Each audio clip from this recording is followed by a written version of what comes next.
Welcome to Story Haven. Please relax. Remember to like, subscribe, and enjoy. Thought Vibration, or the Law of Attraction in the Thought World, Part 1, Chapters 1 to 4. Chapter 1. The Law of Attraction in the Thought World. The universe is governed by law, one great law. Its manifestations are multiform, but viewed from the ultimate there is but one law. We are familiar with some of its manifestations, but are almost totally ignorant of certain others. Still, we are learning a little more every day. The veil is being gradually lifted.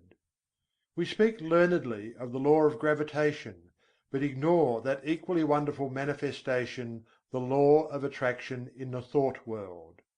We are familiar with that wonderful manifestation of law which draws and holds together the atoms of which matter is composed.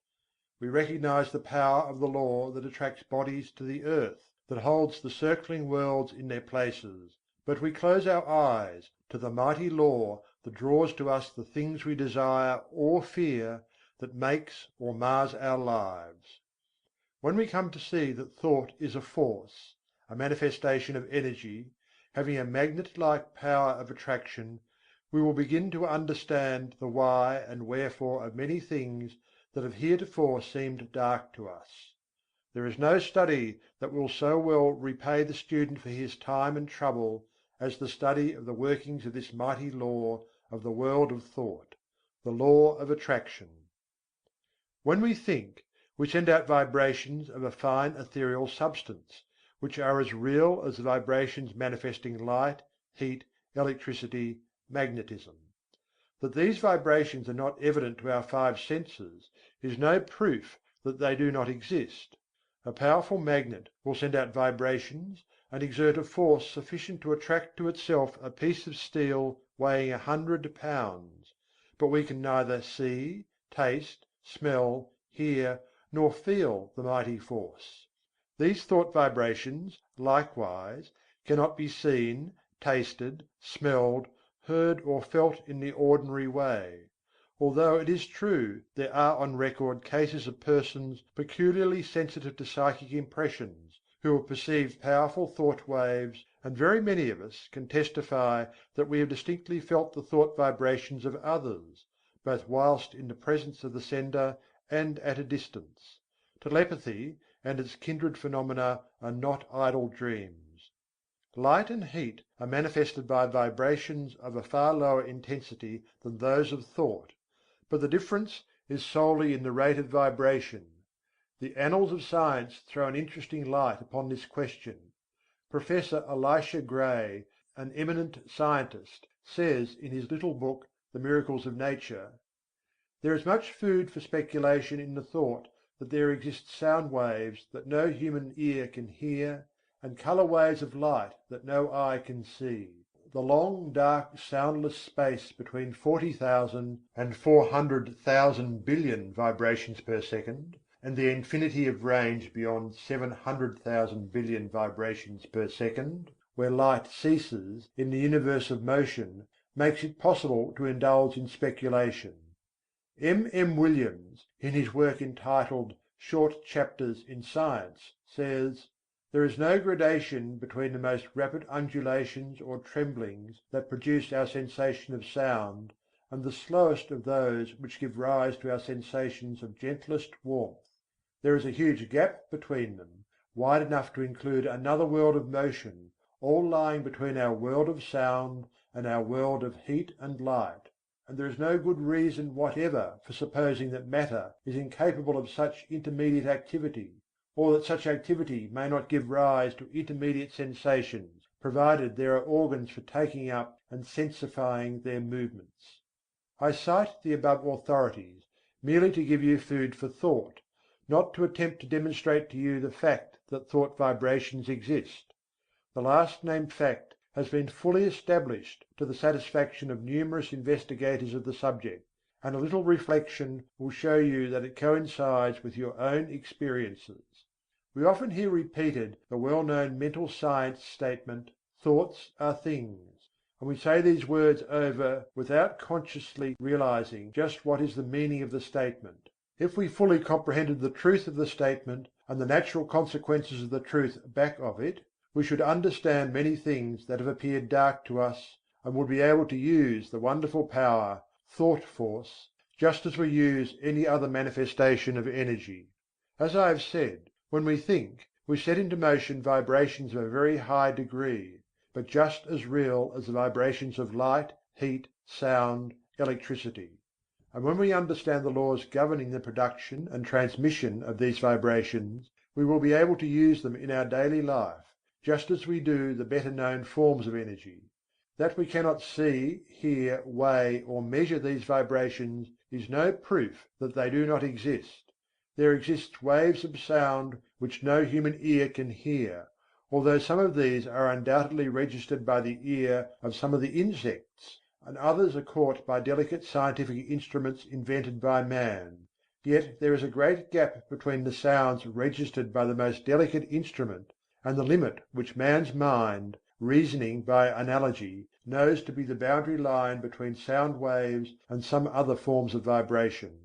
And there are light waves which the eye of man does not register, some of which may be detected by more delicate instruments, and many more so fine that the instrument has not yet been invented which will detect them, although improvements are being made every year and the unexplored field gradually lessened. As new instruments are invented, new vibrations are registered by them, and yet the vibrations were just as real before the invention of the instrument as afterward. Supposing that we had no instruments to register magnetism, one might be justified in denying the existence of that mighty force, because it could not be tasted, felt, smelt, heard, seen, weighed, or measured. And yet the mighty magnet would still send out waves of force sufficient to draw to it pieces of steel weighing hundreds of pounds. Each form of vibration requires its own form of instrument for registration. At present the human brain seems to be the only instrument capable of registering thought waves, although occultists say that in this century scientists will invent apparatus sufficiently delicate to catch and register such impressions. And from present indications it looks as if the invention named might be expected at any time. The demand exists, and undoubtedly will be soon supplied.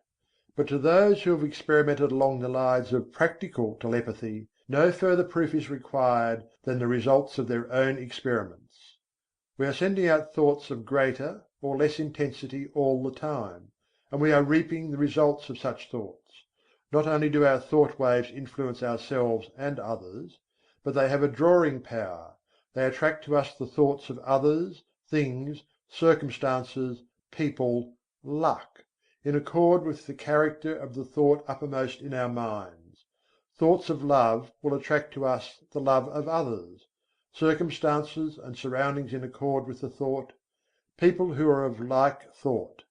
Thoughts of anger, hate, envy, malice, and jealousy will draw to us the foul brood of kindred thoughts emanating from the minds of others, circumstances in which we will be called upon to manifest those vile thoughts, and will receive them in turn from others, people who will manifest in harmony, and so on.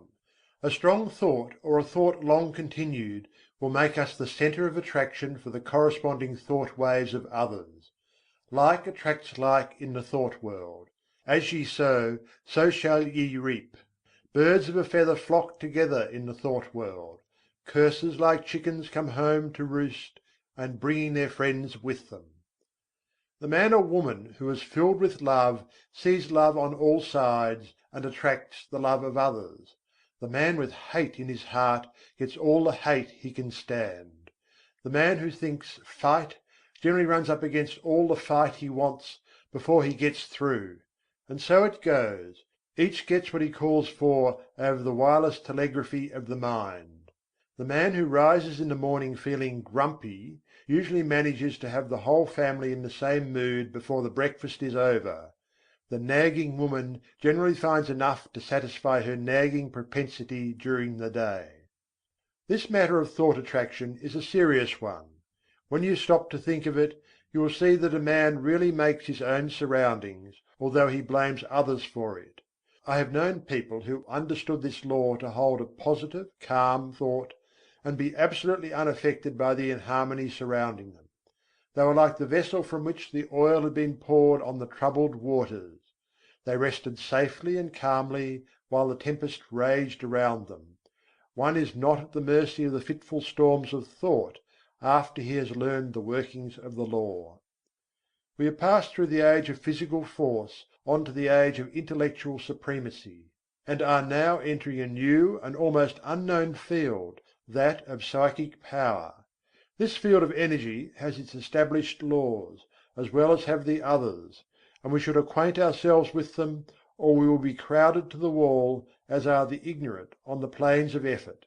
I will endeavour to make plain to you the great underlying principles of this new field of energy which is opening up before us, that you may be able to make use of this great power, and apply it for legitimate and worthy purposes, just as men are using steam, electricity, and other forms of energy today. CHAPTER II. Thought Waves and their Process of Reproduction. Like a stone thrown into the water, thought produces ripples and waves which spread out over the great ocean of thought. There is this difference, however: the waves on the water move only on a level plane in all directions, whereas thought waves move in all directions from a common centre, just as do the rays from the sun. Just as we here on earth are surrounded by a great sea of air, so are we surrounded by a great sea of mind. Our thought waves move through this vast mental ether, extending, however, in all directions as I have explained, becoming somewhat lessened in intensity according to the distance traversed, because of the friction occasioned by the waves coming in contact with the great body of mind surrounding us on all sides. These thought waves have other qualities differing from the waves on the water. They have the property of reproducing themselves. In this respect they resemble sound waves rather than waves upon the water.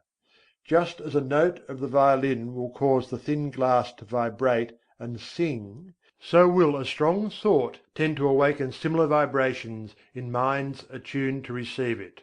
Many of the stray thoughts which come to us are but reflections or answering vibrations to some strong thought sent out by another. But unless our minds are attuned to receive it, the thought will not likely affect us. If we are thinking high and great thoughts, our minds acquire a certain keynote corresponding to the character of the thoughts we have been thinking; and this keynote once established, we will be apt to catch the vibrations of other minds keyed to the same thought. On the other hand, let us get into the habit of thinking thoughts of an opposite character, and we will soon be echoing the low order of thought emanating from the minds of the thousands thinking along the same lines. We are largely what we have thought ourselves into being, the balance being represented by the character of the suggestions and thoughts of others which have reached us either directly by verbal suggestions, or telepathically by means of such thought waves.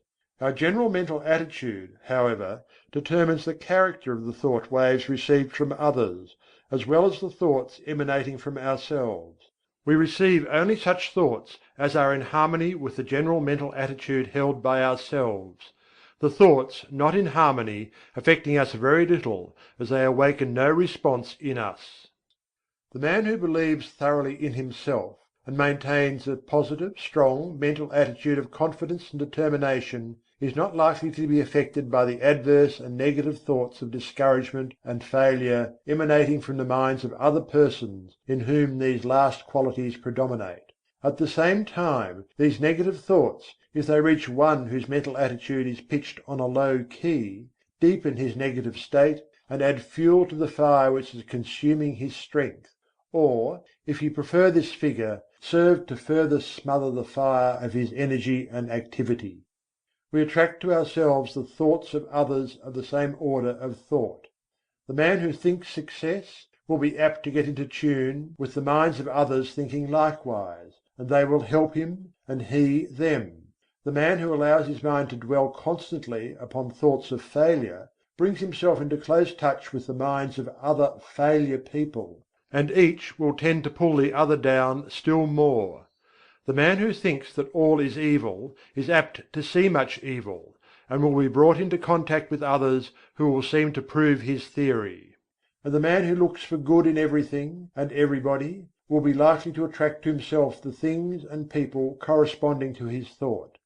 We generally see that for which we look. You will be able to carry this idea more clearly if you will think of the Marconi wireless instruments, which receive the vibrations only from the sending instrument which has been attuned to the same key, while other telegrams are passing through the air in near vicinity without affecting the instrument. The same law applies to the operations of thought. We receive only that which corresponds to our mental attunement. If we have been discouraged, we may rest assured that we have dropped into a negative key, and have been affected not only by our own thoughts, but have also received the added depressing thoughts of similar character which are constantly being sent out from the minds of other unfortunates who have not yet learned the law of attraction in the thought world. And if we occasionally rise to heights of enthusiasm and energy, how quickly we feel the inflow of the courageous, daring, energetic, positive thoughts being sent out by the live men and women of the world. We recognize this without much trouble when we come into personal contact with people and feel their vibrations, depressing or invigorating as the case may be. But the same law operates when we are not in their presence, although less strongly. The mind has many degrees of pitch, ranging from the highest positive note to the lowest negative note, with many notes in between, varying in pitch according to their respective distance from the positive or negative extreme. When your mind is operating along positive lines, you feel strong, buoyant, bright, cheerful, happy, confident and courageous, and are enabled to do your work well, to carry out your intentions, and progress on your roads to success. You send out strong positive thought, which affects others and causes them to cooperate with you or follow your lead, according to their own mental keynote. When you are playing on the extreme negative end of the mental keyboard, you feel depressed, weak, passive, dull, fearful, cowardly, and you find yourself unable to make progress or to succeed, and your effect upon others is practically nil. You are led by rather than leading others, and are used as a human doormat or football by more positive persons. In some persons the positive element seems to predominate, and in others the negative quality seems to be more in evidence. There are, of course, widely varying degrees of positiveness and negativeness, and B may be negative to A, while positive to C. When two people first meet, there is generally a silent mental conflict, in which their respective minds test their quality of positiveness, and fix their relative position towards each other. This process may be unconscious in many cases, but it occurs nevertheless. The adjustment is often automatic, but occasionally the struggle is so sharp, the opponents being so well matched, that the matter forces itself into the consciousness of the two people. Sometimes both parties are so much alike in their degrees of positiveness that they fail to come to terms mentally. They never really are able to get along with each other, and they are either mutually repelled and separate, or else stay together amid constant broils and wrangling. We are positive or negative to everyone with whom we have relations. We may be positive to our children, our employees and dependents, but we are at the same time negative to others to whom we occupy inferior positions, or whom we have allowed to assert themselves over us. Of course, something may occur and we will suddenly become more positive than the man or woman to whom we have heretofore been negative. We frequently see cases of this kind, and as the knowledge of these mental laws becomes more general, we will see many more instances of persons asserting themselves and making use of their new found power. But remember, you possess the power to raise the keynote of your mind to a positive pitch by an effort of the will. And, of course, it is equally true that you may allow yourself to drop into a low negative note by carelessness or a weak will. There are more people on the negative plane of thought than on the positive plane, and consequently there are more negative thought vibrations in operation in our mental atmosphere.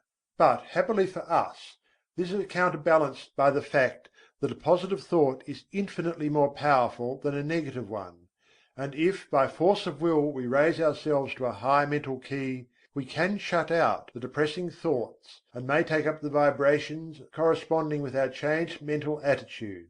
This is one of the secrets of the affirmations and autosuggestions used by the several schools of mental science and other New Thought cults. There is no particular merit in affirmations of themselves, but they serve a twofold purpose. One, they tend to establish new mental attitudes within us and act wonderfully in the direction of character building, the science of making ourselves over. Two, they tend to raise the mental keynote so that we may get the benefit of the positive thought waves of others on the same plane of thought. Whether or not we believe in them, we are constantly making affirmations. The man who asserts that he can and will do a thing, and asserts it earnestly, develops in himself the qualities conducive to the well doing of that thing, and at the same time places his mind in the proper key to receive all the thought waves likely to help him in the doing. If, on the other hand, one says and feels that he is going to fail, he will choke and smother the thoughts coming from his own subconscious mentality which are intended to help him, and at the same time will place himself in tune with the failure thought of the world. And there is plenty of the latter kind of thought around, I can tell you. Do not allow yourself to be affected by the adverse and negative thoughts of those around you. Rise to the upper chambers of your mental dwelling, and key yourself up to a strong pitch, away above the vibrations of the lower planes of thought. Then you will not only be immune to their negative vibrations, but will be in touch with the great body of strong positive thought coming from those of your own plane of development. My aim will be to direct and train you in the proper use of thought and will, so that you may have yourself well in hand, and may be able to strike the positive key at any moment you may feel it necessary. It is not necessary to strike the extreme note on all occasions. The better plan is to keep yourself in a comfortable key, without much strain, and to have the means at command whereby you can raise the pitch at once when occasion demands. By this knowledge you will not be at the mercy of the old automatic action of the mind, but may have it well under your own control. Development of the will is very much like the development of a muscle, a matter of practice and gradual improvement. At first it is apt to be tiresome, but at each trial one goes stronger until the new strength becomes real and permanent. Many of us have made ourselves positive under sudden calls or emergencies. We are in the habit of bracing up when occasion demands, but by intelligent practice you will be so much strengthened that your habitual state will be equal to your bracing up stage now, and then when you feel it necessary to apply the spur, you will be able to reach a stage not dreamed of at present. Do not understand me as advocating a high tension continuously. This is not at all desirable, not only because it is apt to be too much of a strain upon you, but also because you will find it desirable to relieve the tension at times and become receptive that you may absorb impressions. It is well to be able to relax and assume a certain degree of receptiveness, knowing that you are always able to spring back to the more positive state at will. The habitually strong positive man loses much enjoyment and recreation. Positive, you give out expressions; receptive, you take in impressions. Positive, you are a teacher; receptive, a pupil. It is not only a good thing to be a good teacher, but it is also very important to be a good listener at times. CHAPTER III. A talk about the mind. Man has but one mind, but he has many mental faculties, each faculty being capable of functioning along two different lines of mental effort. There are no distinct dividing lines separating the two several functions of a faculty, but they shade into each other as do the colours of the spectrum. An active effort of any faculty of the mind is the result of a direct impulse imparted at the time of the effort. A passive effort of any faculty of the mind is the result of either a preceding active effort of the same mind, an active effort of another along the lines of suggestion, thought vibrations from the mind of another, thought impulses from an ancestor transmitted by the law of heredity, including impulses transmitted from generation to generation from the time of the original vibratory impulse imparted by the primal cause, which impulses gradually unfold and unsheath when the proper state of evolutionary development is reached. The active effort is new born, fresh from the mint, whilst the passive effort is of less recent creation, and, in fact, is often the result of vibratory impulses imparted in ages long past. The active effort makes its own way, brushing aside the impeding vines and kicking from its path the obstructing stones. The passive effort travels along the beaten path. A thought impulse, or motion impulse, originally caused by an active effort of faculty, may become, by continued repetition or habit, strictly automatic, the impulse given it by the repeated active effort developing a strong momentum which carries it along passive lines until stopped by another active effort or its direction changed by the same cause. On the other hand, thought impulses or motion impulses continued along passive lines may be terminated or corrected by an active effort. The active function creates, changes, or destroys. The passive function carries on the work given it by the active function and obeys orders and suggestions.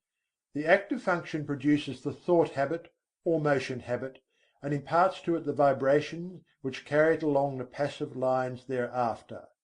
The active function also has the power to send forth vibrations which neutralize the momentum of the thought habit or motion habit. It also is able to launch a new thought habit or motion habit with stronger vibrations, which overcomes and absorbs the first thought or motion and substitutes the new one.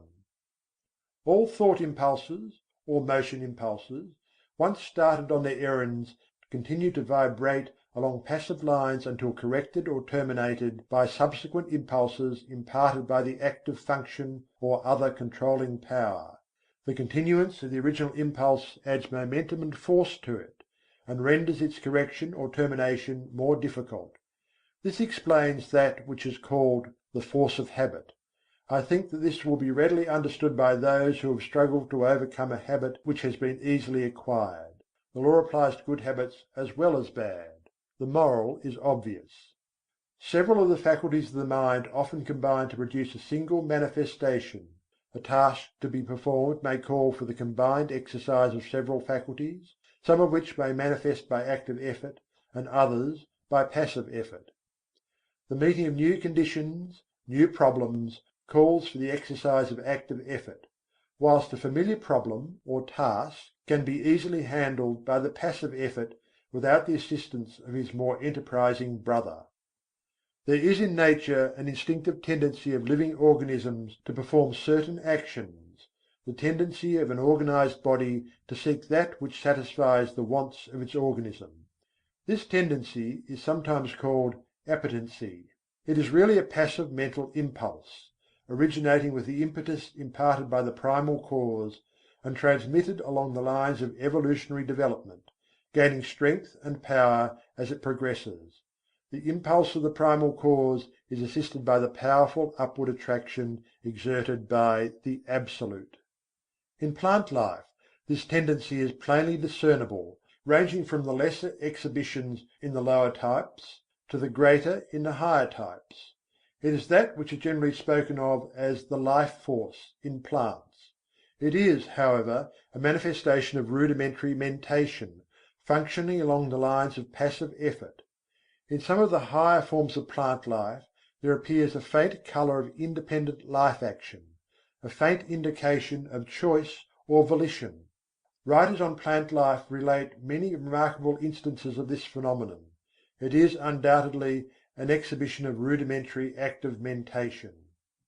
In the lower animal kingdom a very high degree of passive mental effort is found, and varying in degree in the several families and species, a considerable amount of active mentation is apparent. The lower animal undoubtedly possesses reason only in a lesser degree than man, and, in fact, the display of volitional mentation exhibited by an intelligent animal is often nearly as high as that shown by the lower types of man or by a young child. As a child, before birth, shows in its body the stages of the physical evolution of man, so does a child, before and after birth, until maturity, manifest the stages of the mental evolution of man. Man, the highest type of life yet produced, at least upon this planet, shows the highest form of passive mentation, and also a much higher development of active mentation than is seen in the lower animals, and yet the degrees of that power vary widely among the different races of men. Even among men of our race the different degrees of active mentation are plainly noticeable, these degrees not depending by any means upon the amount of culture, social position, or educational advantages possessed by the individual. Mental culture and mental development are two very different things. You have but to look around you to see the different stages of the development of active mentation in man. The reasoning of many men is scarcely more than passive mentation, exhibiting but little of the qualities of volitional thought. They prefer to let other men think for them. Active mentation tires them, and they find the instinctive, automatic, passive mental process much easier. Their minds work along the lines of least resistance. They are but little more than human sheep. Among the lower animals and the lower types of men, active mentation is largely confined to the grosser faculties, the more material plane; the higher mental faculties working along the instinctive automatic lines of the passive function. As the lower forms of life progressed in the evolutionary scale, they developed new faculties which were latent within them. These faculties always manifested in the form of rudimentary passive functioning, and afterwards worked up through higher passive forms until the active functions were brought into play. The evolutionary process still continues, the invariable tendency being toward the goal of highly developed active mentation.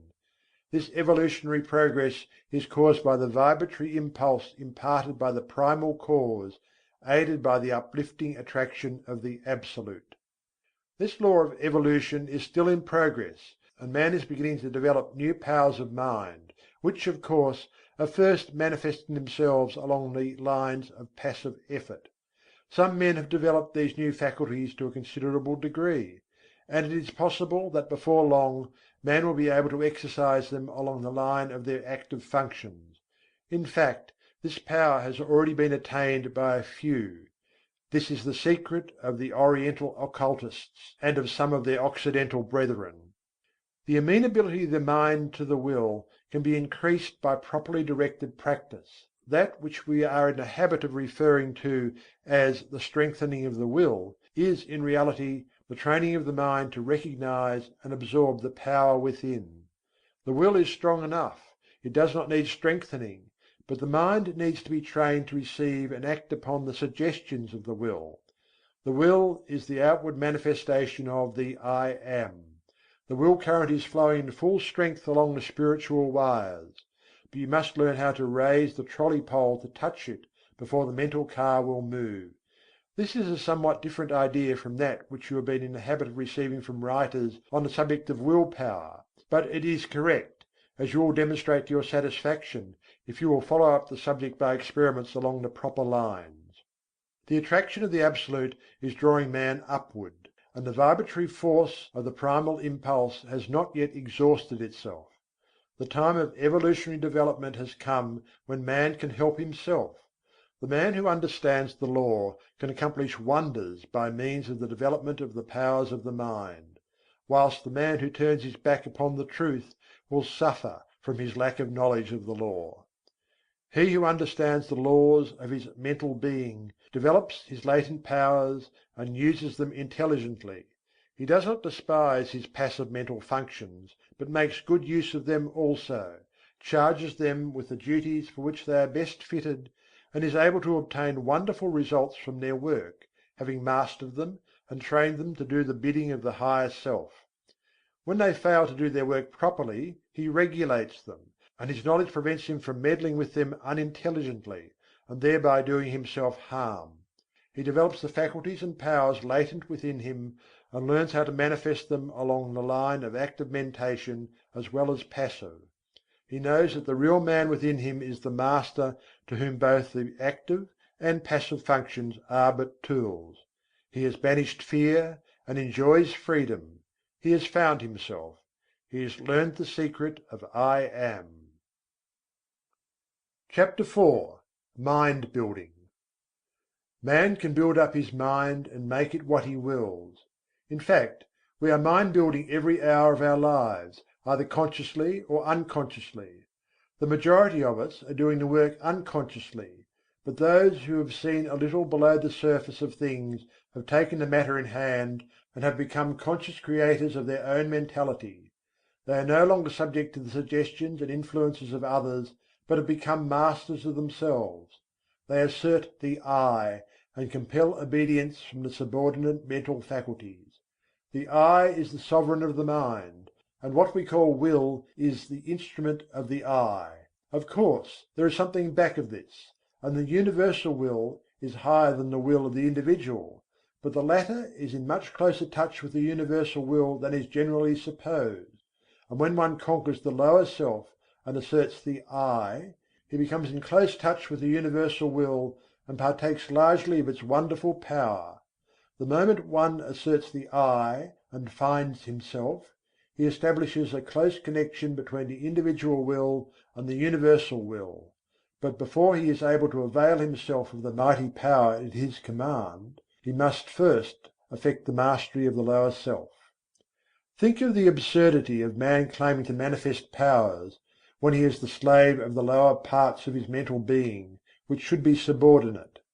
Think of a man being the slave of his moods, passions, animal appetites and lower faculties, and at the same time trying to claim the benefits of the will. Now I am not preaching asceticism, which seems to me to be a confession of weakness. I am speaking of self-mastery, the assertion of the "I" over the subordinate parts of oneself. In the high view of the subject, this "I" is the only real self, and the rest is the non-self. But our space does not permit the discussion of this point, and we will use the word "self" as meaning the entire man. Before a man can assert the "I" in its full strength, he must obtain the complete mastery of the subordinate parts of the self. All things are good when we learn to master them, but no thing is good when it masters us. Just so long as we allow the lower portions of the self to give us orders, we are slaves. It is only when the "I" mounts his throne and lifts the sceptre, that order is established and things assume their proper relation to each other. We are finding no fault with those who are swayed by their lower selves. They are in a lower grade of evolution and will work up in time. But we are calling the attention of those who are ready to the fact that the sovereign must assert his will, and that the subjects must obey. Orders must be given and carried out. Rebellion must be put down, and the rightful authority insisted upon. And the time to do it is now. You have been allowing your rebellious subjects to keep the king from his throne. You have been allowing the mental kingdom to be misgoverned by irresponsible faculties. You have been the slaves of appetite, unworthy thoughts, passion and negativeness. The will has been set aside, and low desire has usurped the throne. It is time to re establish order in the mental kingdom.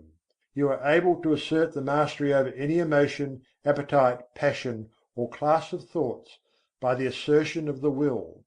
You can order fear to go to the rear, jealousy to leave your presence, hate to depart from your sight, anger to hide itself, worry to cease troubling you, uncontrolled appetite and passion to bow in submission and to become humble slaves instead of masters.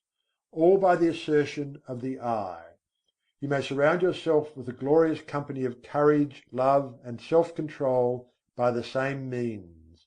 You may put down the rebellion and secure peace and order in your mental kingdom, if you will but utter the mandate and insist upon its execution. Before you march forth to empire, you must establish the proper internal condition, must show your ability to govern your own kingdom. The first battle is the conquest of the lesser self by the real self. Affirmation: I am asserting the mastery of my real self. Repeat these words earnestly and positively during the day at least once an hour, and particularly when you are confronted with conditions which tempt you to act on the lines of the lesser self instead of following the course dictated by the real self. In the moment of doubt and hesitation, say these words earnestly, and your way will be made clear to you. Repeat them several times after you retire and settle yourself to sleep.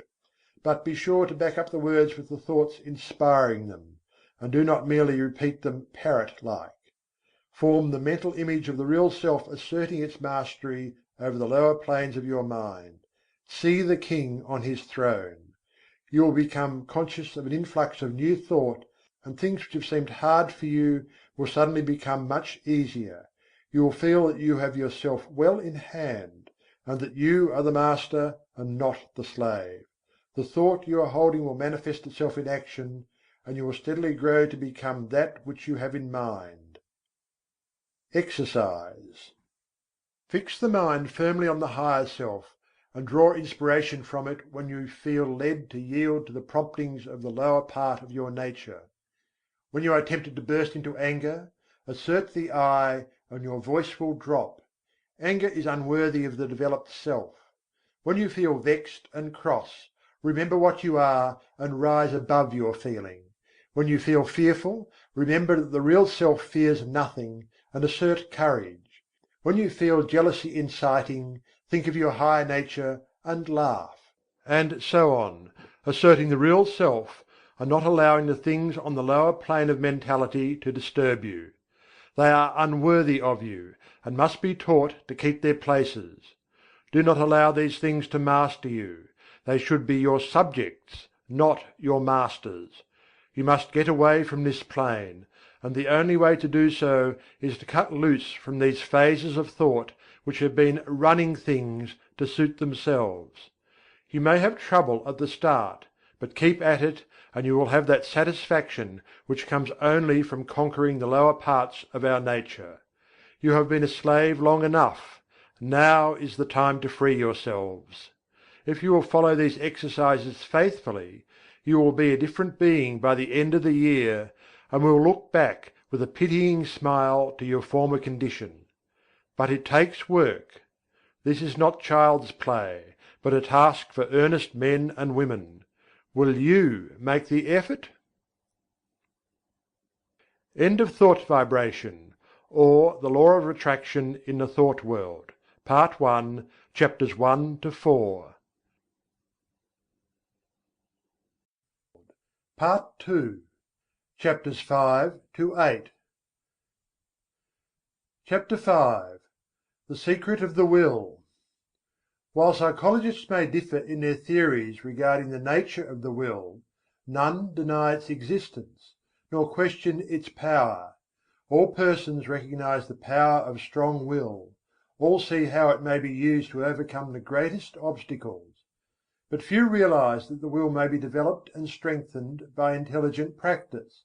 They feel that they could accomplish wonders if they had a strong will, but instead of attempting to develop it, they content themselves with vain regrets. They sigh, but do nothing.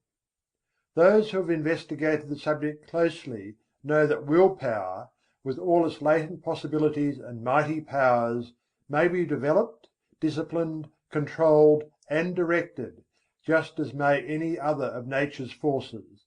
It does not matter what theory you may entertain about the nature of the will, you will obtain the results if you practice intelligently.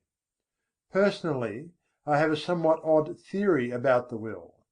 I believe that every man has, potentially, a strong will, and that all he has to do is to train his mind to make use of it. I think that in the higher regions of the mind of every man is a great store of will power awaiting his use. The will current is running along the psychic wires, and all that is necessary to do is to raise the mental trolley pole and bring down the power for your use. And the supply is unlimited, for your little storage battery is connected with the great powerhouse of the universal will power, and the power is inexhaustible. Your will does not need training, but your mind does. The mind is the instrument, and the supply of will power is proportionate to the fineness of the instrument through which it manifests. But you needn't accept this theory if you don't like it. This lesson will fit your theory as well as mine. He who has developed his mind so that it will allow the will power to manifest through it has opened up wonderful possibilities for himself. Not only has he found a great power at his command, but he is able to bring into play and use faculties, talents, and abilities of whose existence he has not dreamed. This secret of the will is the magic key which opens all doors. The late Donald G. Mitchell once wrote, "Resolve is what makes a man manifest. Not puny resolve, but crude determination; not errant purpose, but that strong and indefatigable will which treads down difficulties and danger, as a boy treads down the heaving frost lands of winter; which kindles his eye and brain with a proud pulse beat toward the unattainable. Will makes men giants." Many of us feel that if we would but exert our will, we might accomplish wonders. But somehow we do not seem to want to take the trouble; at any rate, we do not get to the actual willing point. We put it off from time to time, and talk vaguely of "some day," but that some day never comes. We instinctively feel the power of the will, but we haven't enough energy to exercise it, and so drift along with the tide, unless perhaps some friendly difficulty arises, some helpful obstacle appears in our path, or some kindly pain stirs us into action, in either of which cases we are compelled to assert our will and thus begin to accomplish something. The trouble with us is that we do not want to do the thing enough to make us exert our will power. We don't want to hard enough. We are mentally lazy and of weak desire. If you do not like the word desire, substitute for it the word aspiration. Some people call the lower impulses desires, and the higher aspirations. It's all a matter of words. Take your choice. That is the trouble. Let a man be in danger of losing his life, let a woman be in danger of losing a great love, and you will witness a startling exhibition of will power from an unexpected source. Let a woman's child be threatened with danger, and she will manifest a degree of courage and will that sweeps all before it. And yet the same woman will quail before a domineering husband, and will lack the will to perform a simple task. A boy will do all sorts of work, if he but considers it play, and yet he can scarcely force himself to cut a little firewood. Strong will follows strong desire. If you really want to do a thing very much, you can usually develop the will power to accomplish it. The trouble is that you have not really wanted to do these things, and yet you blame your will. You say that you do want to do it, but if you stop to think, you will see that you really want to do something else more than the thing in question. You are not willing to pay the price of attainment. Stop a moment and analyze this statement and apply it in your own case. You are mentally lazy, that's the trouble. Don't talk to me about not having enough will. You have a great storehouse of will awaiting your use, but you are too lazy to use it. Now, if you are really in earnest about this matter, get to work and first find out what you really want to do. Then start to work and do it. Never mind about the will power. You will find a full supply of that whenever you need it. The thing to do is to get to the point where you will resolve to do. That is the real test, the resolving. Think of these things a little, and make up your mind whether or not you really want to be a willer sufficiently hard to get to work. Many excellent essays and books have been written on this subject, all of which agree regarding the greatness of will power, the most enthusiastic terms being used, but few have anything to say about how this power may be acquired by those who have it not, or who possess it in but a limited degree. Some have given exercises designed to strengthen the will, which exercises really strengthen the mind, so that it is able to draw upon its store of power. But they have generally overlooked the fact that in autosuggestion is to be found the secret of the development of the mind, so that it may become the efficient instrument of the will. Autosuggestion. I am using my will power. Say these words several times earnestly and positively immediately after finishing this article. Then repeat them frequently during the day, at least once an hour, and particularly when you meet something that calls for the exercise of will power. Also repeat them several times after you retire and settle yourself for sleep. Now there is nothing in the words unless you back them with the thought. In fact, the thought is the whole thing, and the words only pegs upon which to hang the thought. So think of what you are saying, and mean what you say. You must use faith at the start, and use the words with a confident expectation of the result. Hold the steady thought that you are drawing on your storehouse of will power, and before long you will find that thought is taking form in action, and that your will power is manifesting itself. You will feel an influx of strength with each repetition of the words. You will find yourself overcoming difficulties and bad habits, and will be surprised at how things are being smoothed out for you. Exercise.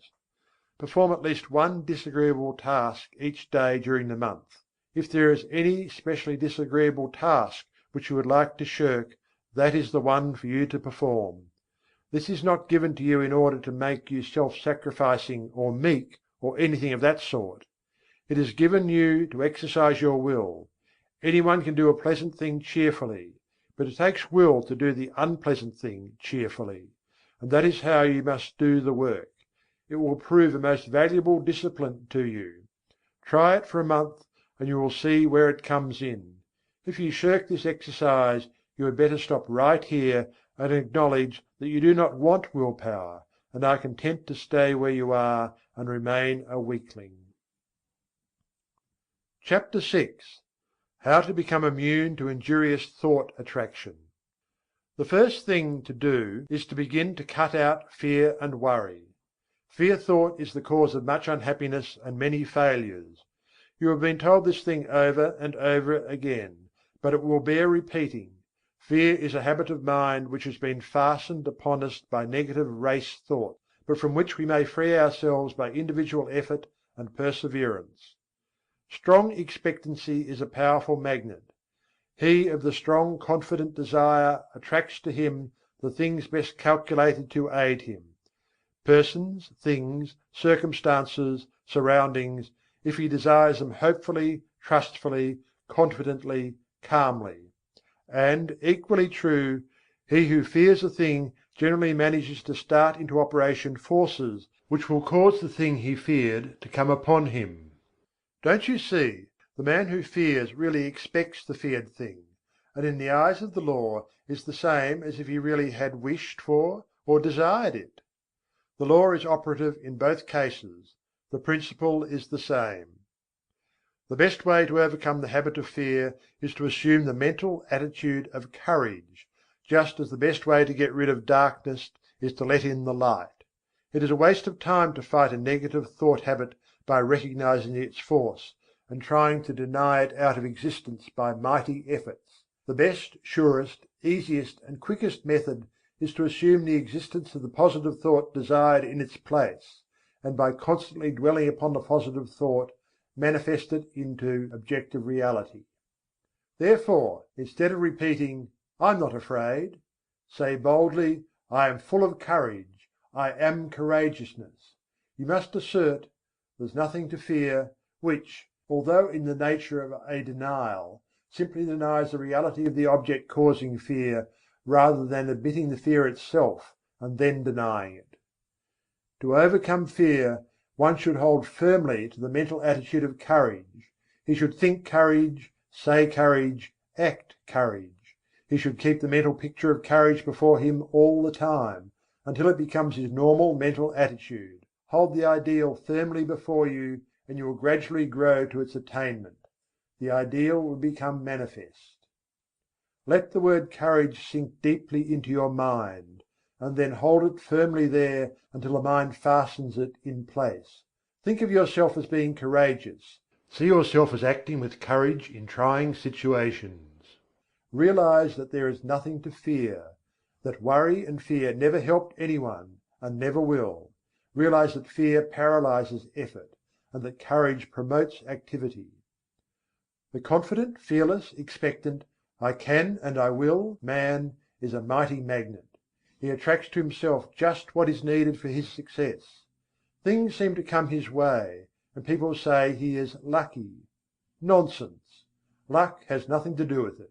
It's all in the mental attitude. And the mental attitude of the "I can't" or the "I'm afraid" man also determines his measure of success. There's no mystery whatsoever about it. You have but to look about you to realize the truth of what I have said. Did you ever know a successful man who did not have the "I can" and "I will" thought strong within him? Why, he will walk all around the "I can't" man, who has perhaps even more ability. The first mental attitude brought to the surface latent qualities, as well as attracted help from outside; whilst the second mental attitude not only attracted "I can't" people and things, but also kept the man's own powers from manifesting themselves. I have demonstrated the correctness of these views, and so have many others, and the number of people who know these things is growing every day. Don't waste your thought force, but use it to advantage. Stop attracting to yourself failure, unhappiness, inharmony, sorrow. Begin now and send out a current of bright, positive, happy thought. Let your prevailing thought be "I can and I will." Think "I can and I will." Dream "I can and I will." Say "I can and I will." And act "I can and I will." Live on the "I can and I will" plane, and before you are aware of it, you will feel the new vibrations manifesting themselves in action, will see them bring results, will be conscious of the new point of view, will realize that your own is coming to you. You will feel better, act better, see better, be better in every way, after you join the "I can and I will" brigade. Fear is the parent of worry, hate, jealousy, malice, anger, discontent, failure, and all the rest. The man who rids himself of fear will find that the rest of the brood have disappeared. The only way to be free is to get rid of fear. Tear it out by the roots. I regard the conquest of fear as the first important step to be taken by those who wish to master the application of thought force. So long as fear masters you, you are in no condition to make progress in the realm of thought, and I must insist that you start to work at once to get rid of this obstruction. You can do it, if you only go about it in earnest, and when you have ridded yourself of the vile thing, life will seem entirely different to you. You will feel happier, freer, stronger, more positive, and will be more successful in every undertaking of life. Start it today. Make up your mind that this intruder must go. Do not compromise matters with him, but insist upon an absolute surrender on his part. You will find the task difficult at first, but each time you oppose him, he will grow weaker and you will be stronger. Shut off his nourishment, starve him to death. He cannot live in the thought atmosphere of fearlessness. So start to fill your mind with good, strong, fearless thoughts. Keep yourself busy thinking fearlessness, and fear will die of his own accord. Fearlessness is positive, fear is negative, and you may be sure that the positive will prevail. So long as fear is around with his "but," "if," "suppose," "I'm afraid," "I can't," "what if," and all the rest of his cowardly suggestions, you will not be able to use your thought force to the best advantage. Once get him out of the way, and you will have clear sailing, and every inch of thought sail will catch the wind. He is a Jonah: overboard with him! The whale who swallows him will have my sympathy. I advise that you start in to do some of the things which you feel you could do if you were not afraid to try. Start to work to do these things, affirming courage all the way through, and you will be surprised to see how the changed mental attitude will clear away obstacles from your path, and will make things very much easier than you had anticipated. Exercises of this kind will develop you wonderfully, and you will be much gratified at the result of a little practice along these lines. There are many things before you awaiting accomplishment, which you can master if you will only throw aside the yoke of fear, if you will only refuse to accept the race suggestion, and will boldly assert the "I" and its power. And the best way to vanquish fear is to assert courage, and stop thinking of fear. By this plan you will train the mind into new habits of thought, thus eradicating the old negative thoughts which have been pulling you down and holding you back. Take the word "courage" with you as your watchword and manifest it in action. Remember, the only thing to fear is fear, and, well, don't even fear fear, for he's a cowardly chap at the best, who will run if you show a brave front. CHAPTER VII. The Transmutation of Negative Thought. Worry is the child of fear. If you kill out fear, worry will die for want of nourishment. This advice is very old, and yet it is always worthy of repetition, for it is a lesson of which we are greatly in need. Some people think that if we kill out fear and worry, we will never be able to accomplish anything. I have read editorials in the great journals in which the writers held that without worry one can never accomplish any of the great tasks of life, because worry is necessary to stimulate interest and work. This is nonsense, no matter who utters it. Worry never helped one to accomplish anything. On the contrary, it stands in the way of accomplishment and attainment. The motive underlying action and doing things is desire and interest. If one earnestly desires a thing, he naturally becomes very much interested in its accomplishment, and is quick to seize upon anything likely to help him to gain the thing he wants. More than that, his mind starts up a work on the subconscious plane that brings into the field of consciousness many ideas of value and importance. Desire and interest are the causes that result in success. Worry is not desire. It is true that if one's surroundings and environments become intolerable, he is driven in desperation to some efforts that will result in throwing off the undesirable conditions and in the acquiring of those more in harmony with his desire. But this is only another form of desire. The man desires something different from what he has, and when his desire becomes strong enough, his entire interest is given to the task, he makes a mighty effort, and the change is accomplished. But it wasn't worry that caused the effort. Worry could content itself with wringing its hands and moaning, "Woe is me," and wearing its nerves to a frazzle and accomplishing nothing. Desire acts differently. It grows stronger as the man's conditions become intolerable, and finally when he feels the hurt so strongly that he can't stand it any longer, he says, "I won't stand this any longer, I will make a change." And lo! then desire springs into action.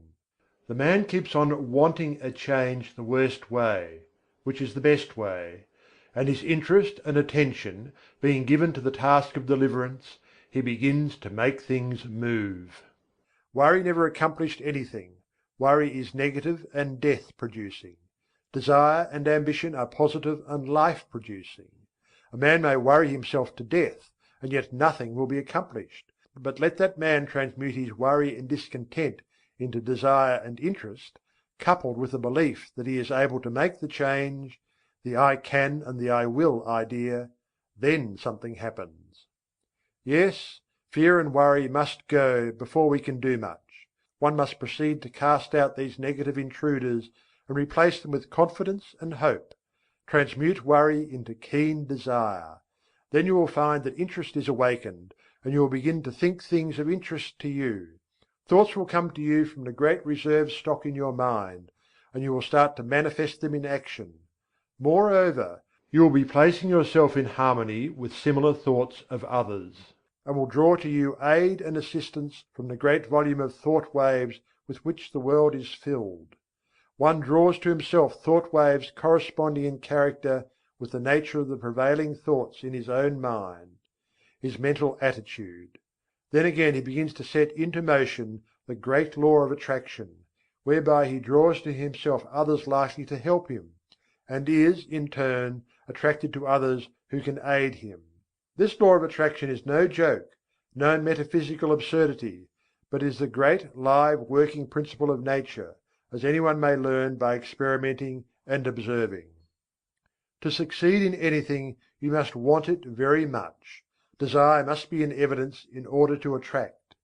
The man of weak desires attracts very little to himself. The stronger the desire, the greater the force set into motion. You must want a thing hard enough before you can get it. You must want it more than you do the things around you, and you must be prepared to pay the price for it. The price is the throwing overboard of certain lesser desires that stand in the way of accomplishment of the greater one. Comfort, ease, leisure, amusements, and many other things may have to go; not always, though. It all depends on what you want. As a rule, the greater the thing desired, the greater the price to be paid for it. Nature believes in adequate compensation. But if you really desire a thing in earnest, you will pay the price without question, for the desire will dwarf the importance of the other things. You may say you want a thing very much, and are doing everything possible towards its attainment. Sure! You are only playing desire. Do you want the thing as much as the prisoner wants freedom, as much as the dying man wants life? Look at the almost miraculous things accomplished by prisoners desiring freedom. Look how they work through steel plates and stone walls with a bit of stone. Is your desire as strong as that? Do you work for the desired thing as if your life depended upon it? Nonsense! You don't know what desire is. I tell you, if a man wants a thing as much as the prisoner wants freedom, or as much as the strongly vital man wants life, then that man will be able to sweep away obstacles and impediments apparently immovable. The key to attainment is desire, confidence, and will. This key will open many doors. Fear paralyzes desire, it scares the life out of it. You must get rid of fear. There have been times in my life when fear would get hold of me and take a good firm grip on my vitals, and I would lose all hope, all interest, all ambition, all desire. But, thank the Lord, I have always managed to throw off the grip of the monster and face my difficulty like a man. And lo, things would seem to be straightened out for me somehow. Either the difficulty would melt away, or I would be given means to overcome or get around, or under or over it. It is strange how this works. No matter how great is the difficulty, when we finally face it with courage and confidence in ourselves, we seem to pull through somehow. And then we begin to wonder what we were scared about. This is not mere fancy, it is the working of a mighty law, which we do not as yet fully understand, but which we may prove at any time. People often ask, it's all very well for you New Thought people to say, don't worry, but what's the person to do when he thinks of all the possible things ahead of him which might upset him and his plans? Well, all I can say is that the man is foolish to bother about thinking of troubles to come at some time in the future.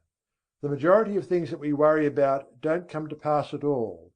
A large proportion of the others come in a milder form than we had anticipated, and there are always other things which come at the same time which help us to overcome the trouble. The future holds in store for us not only difficulties to be overcome, but also agents to help us in overcoming the difficulties. Things adjust themselves. We are prepared for any trouble which may come upon us, and when the time comes, we somehow find ourselves able to meet it. God not only tempers the wind to the shorn lamb, but He also tempers the shorn lamb to the wind. The winds and the shearing do not come together. There is usually enough time for the lamb to get seasoned, and then he generally grows new wool before the cold blast comes. It has been well said that 9/10 of the worries are over things which never come to pass, and that the other tenth is over things of little or no account. So what's the use in using up all your reserve force in fretting over future troubles, if this be so? Better wait until your troubles really come before you worry. You will find that by this storing up of energy you will be able to meet about any sort of trouble that comes your way. What is it that uses up all the energy in the average man or woman anyway? Is it the real overcoming of difficulties, or the worrying about impending troubles? It's always tomorrow, tomorrow, and yet tomorrow never comes just as we feared it would. Tomorrow is all right, it carries in its grip good things as well as troubles. Bless my soul, when I sit down and think over all the things which I once feared might possibly descend upon me, I laugh. Where are those feared things now? I don't know. I've almost forgotten that I ever feared them. You needn't fight worry. That isn't the way to overcome the habit. Just practice concentration, and then learn to concentrate upon something right before you, and you will find that the worry thought has vanished. The mind can think but one thing at a time, and if you concentrate upon a bright thing, the other thing will fade away. There are better ways of overcoming objectionable thoughts than by fighting them. Learn to concentrate upon thoughts of an opposite character, and you will have solved the problem. When the mind is full of worry thoughts, it cannot find time to work out plans to benefit you. But when you have concentrated upon bright, helpful thoughts, you will discover that it will start to work subconsciously, and when the time comes, you will find all sorts of plans and methods by which you will be able to meet the demands upon you. Keep your mental attitude right, and all things will be added unto you. There's no sense in worrying. Nothing has ever been gained by it, and nothing ever will be. Bright, cheerful and happy thoughts attract bright, cheerful and happy things to us. Worry drives them away. Cultivate the right mental attitude. Chapter 8. The Law of Mental Control.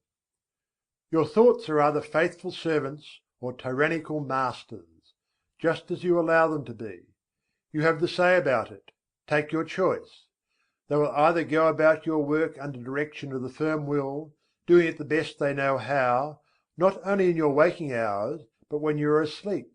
Some of our best mental work being performed for us when our conscious mentality is at rest, as is evidenced by the fact that when the morning comes, we find troublesome problems have been worked out for us during the night, after we had dismissed them from our minds, apparently.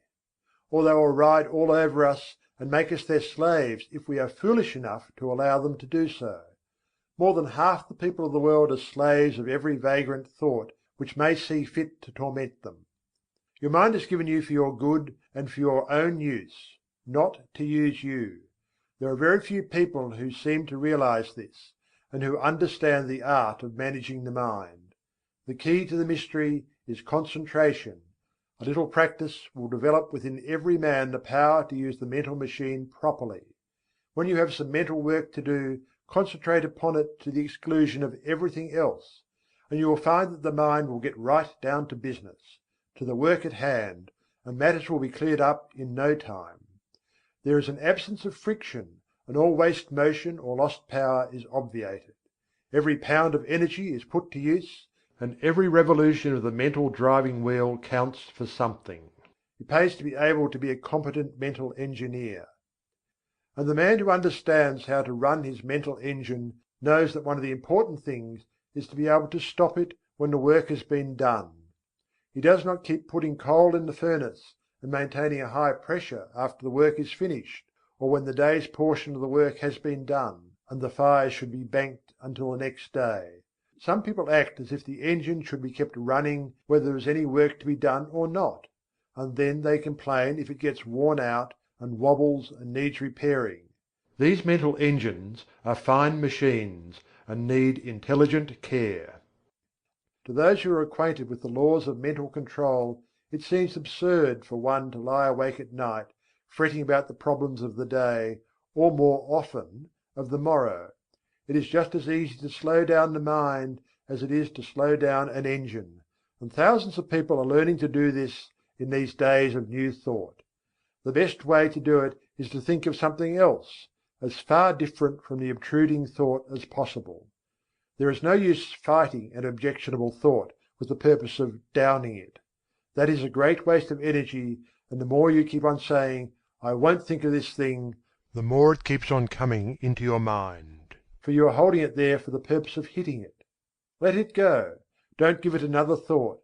Fix the mind on something entirely different, and keep the attention there by an effort of the will. A little practice will do much for you in this direction. There is only room for one thing at a time in the focus of attention. So put all your attention upon one thought, and the others will sneak off. Try it for yourself. End of Thought Vibration, Part 2, Chapters 5 to 8.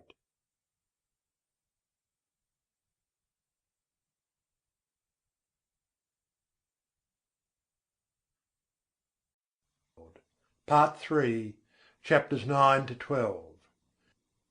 Chapter 9. Asserting the Life Force. I have spoken to you of the advantage of getting rid of fear. Now I wish to put life into you. Many of you have been going along as if you were dead: no ambition, no energy, no vitality, no interest, no life. This will never do. You are stagnating. Wake up and display a few signs of life. This is not the place in which you can stalk around like a living corpse. This is a place for wide awake, active, live people. And a good general awakening is what is needed, although it would take nothing less than a blast from Gabriel's trumpet to awaken some of the people who are stalking around thinking that they are alive, but who are really dead to all that makes life worth while. We must let life flow through us, and allow it to express itself naturally. Do not let the little worries of life, or the big ones either, depress you and cause you to lose your vitality. Assert the life force within you, and manifest it in every thought, act and deed, and before long you will be exhilarated and fairly bubbling over with vitality and energy. Put a little life into your work, into your pleasures, into yourself. Stop doing things in a half-headed way, and begin to take an interest in what you are doing, saying and thinking. It is astonishing how much interest we may find in the ordinary things of life if we will only wake up. There are interesting things all around us, interesting events occurring every moment, but we will not be aware of them unless we assert our life force and begin to actually live instead of merely existing. No man or woman ever amounted to anything unless he or she put life into the tasks of everyday life, the acts, the thoughts. What the world needs is live men and women. Just look into the eyes of the people whom you meet, and see how few of them are really alive. The most of them lack that expression of conscious life which distinguishes the man who lives from the one who simply exists. I want you to acquire this sense of conscious life, so that you may manifest it in your life and show what mental science has done for you. I want you to get to work today and begin to make yourself over according to the latest pattern. You can do this if you will only take the proper interest in the task. Affirmation and exercise. Fix in your mind the thought that the I within you is very much alive and that you are manifesting life fully, mentally and physically. And keep this thought there, aiding yourself with constant repetitions of the watchword. Don't let the thought escape you, but keep pushing it back into the mind. Keep it before the mental vision as much as possible. Repeat the watchword when you awaken in the morning. Say it when you retire at night. And say it at meal times, and whenever else you can during the day, at least once an hour. Form the mental picture of yourself as filled with life and energy. Live up to it as far as possible. When you start in to perform a task, say, "I am alive," and mix up as much life as possible in the task. If you find yourself feeling depressed, say, "I am alive," and then take a few deep breaths, and with each inhalation let the mind hold the thought that you are breathing in strength and life, and as you exhale, hold the thought that you are breathing out all the old, dead, negative conditions and are glad to get rid of them. Then finish up with an earnest, vigorous affirmation, "I am alive," and mean it when you say it too. And let your thoughts take form in action. Don't rest content with merely saying that you are alive, but prove it with your acts. Take an interest in doing things, and don't go around mooning or daydreaming. Get down to business and live. CHAPTER X. Training the Habit Mind. Professor William James, the well-known teacher of and writer upon psychology, very truly says, "The great thing in all education is to make our nervous system our ally instead of our enemy. For this we must make automatic and habitual, as early as possible, as many useful actions as we can, and as carefully guard against growing into ways that are likely to be disadvantageous. In the acquisition of a new habit, or the leaving off of an old one, we must take care to launch ourselves with as strong and decided initiative as possible. Never suffer an exception to occur until the new habit is securely rooted in your life. Seize the very first possible opportunity to act on every resolution you make, and on every emotional prompting you may experience, in the direction of the habits you aspire to gain. This advice is along the lines familiar to all students of mental science, but it states the matter more plainly than the majority of us have done. It impresses upon us the importance of passing on to the subconscious mind the proper impulses, so that they will become automatic and second nature.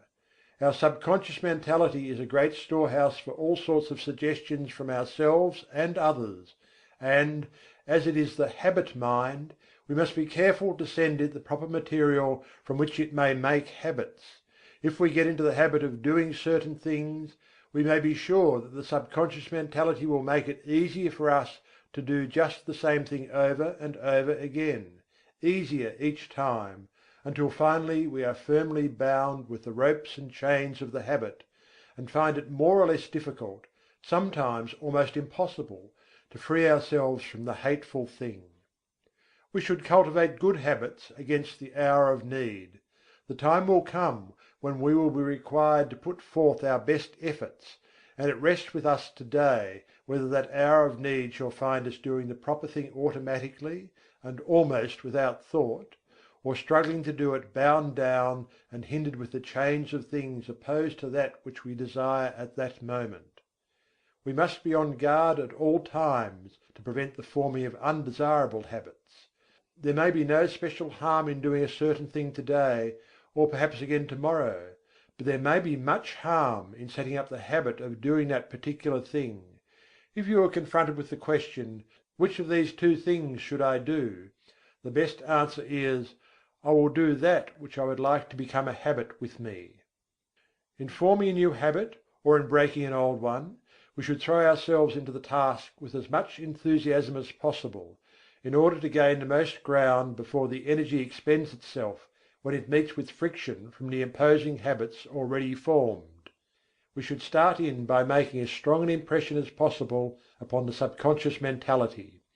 Then we should be constantly on guard against temptations to break the new resolution just this once. This "just once" idea kills off more good resolutions than any other one cause. The moment you yield "just this once," you introduce the thin end of the wedge that will, in the end, split your resolution into pieces. Equally important is the fact that each time you resist temptation, the stronger does your resolution become. Act upon your resolution as early and as often as possible. As with every manifestation of thought in action, the stronger does it become. You are adding to the strength of your original resolution every time you back it up with action. The mind has been likened to a piece of paper that has been folded. Ever afterwards it has a tendency to fold in the same crease, unless we make a new crease or fold, when it will follow the last lines. And the creases are habits. Every time we make one, it is so much easier for the mind to fold along the same crease afterward. Let us make our mental creases in the right direction.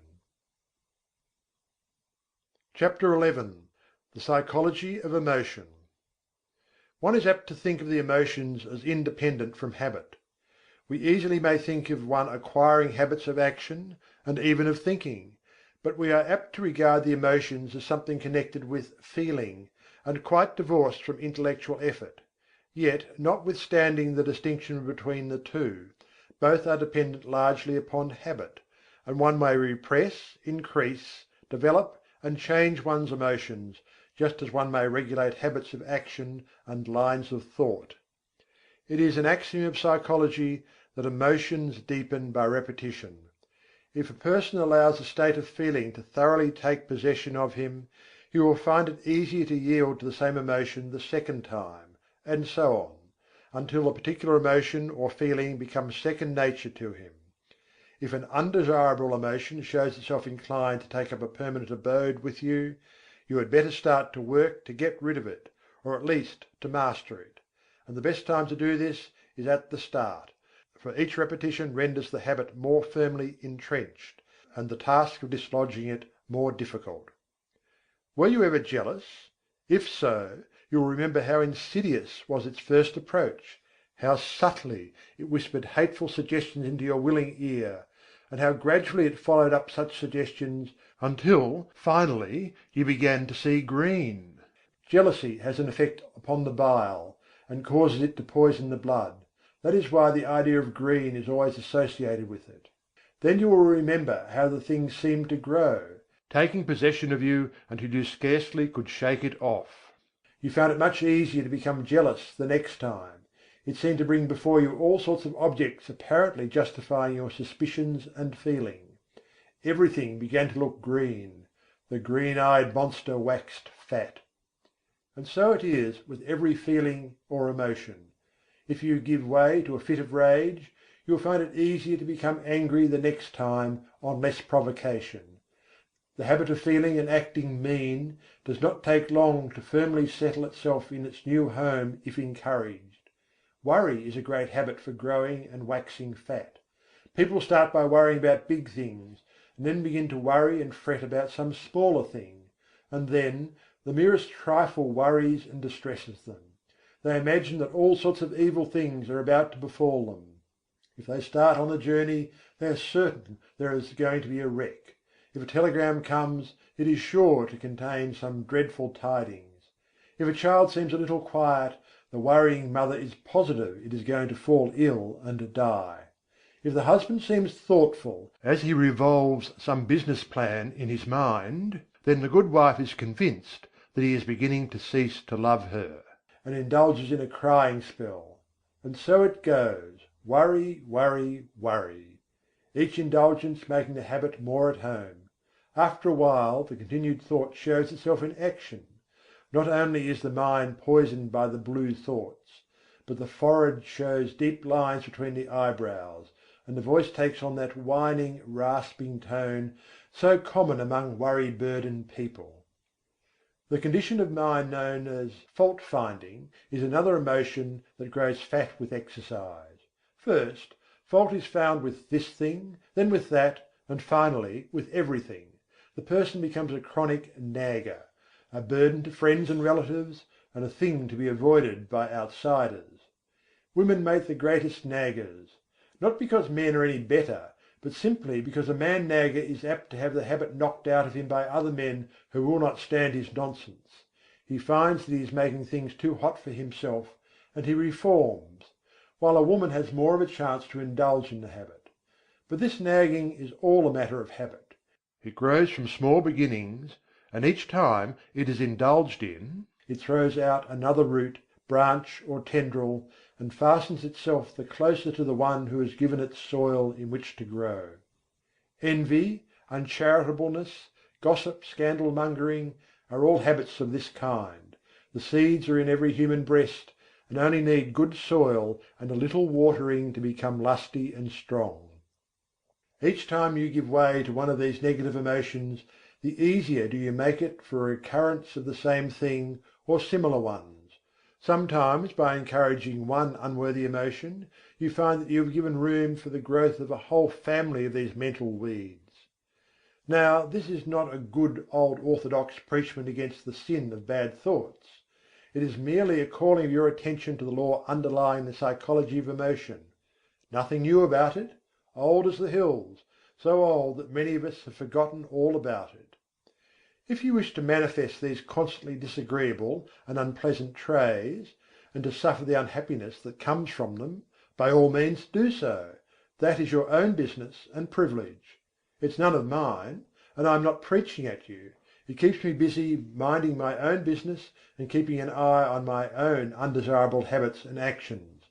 I am merely telling you the law regarding the matter, and you may do the rest. If you wish to choke out these habits, there are two ways open to you. First, whenever you find yourself indulging in a negative thought or feeling, take right hold of it and say to it firmly and vigorously, "Get out!" It won't like this at first, and will bridle up, curve its back, and snarl like an offended cat. But never mind, just say "Scat" to it. The next time it will not be so confident and aggressive. It will have manifested a little of the fear habit. Each time you repress and choke out a tendency of this kind, the weaker it will become, and the stronger will your will be. Professor James says: "Refuse to express a passion, and it dies. Count 10 before venting your anger, and its occasion seems ridiculous. Whistling to keep up courage is no mere figure of speech. On the other hand, sit all day in a moping posture, sigh, and reply to everything with a dismal voice, and your melancholy lingers. There is no more valuable precept in moral education than this, as all who have experience know.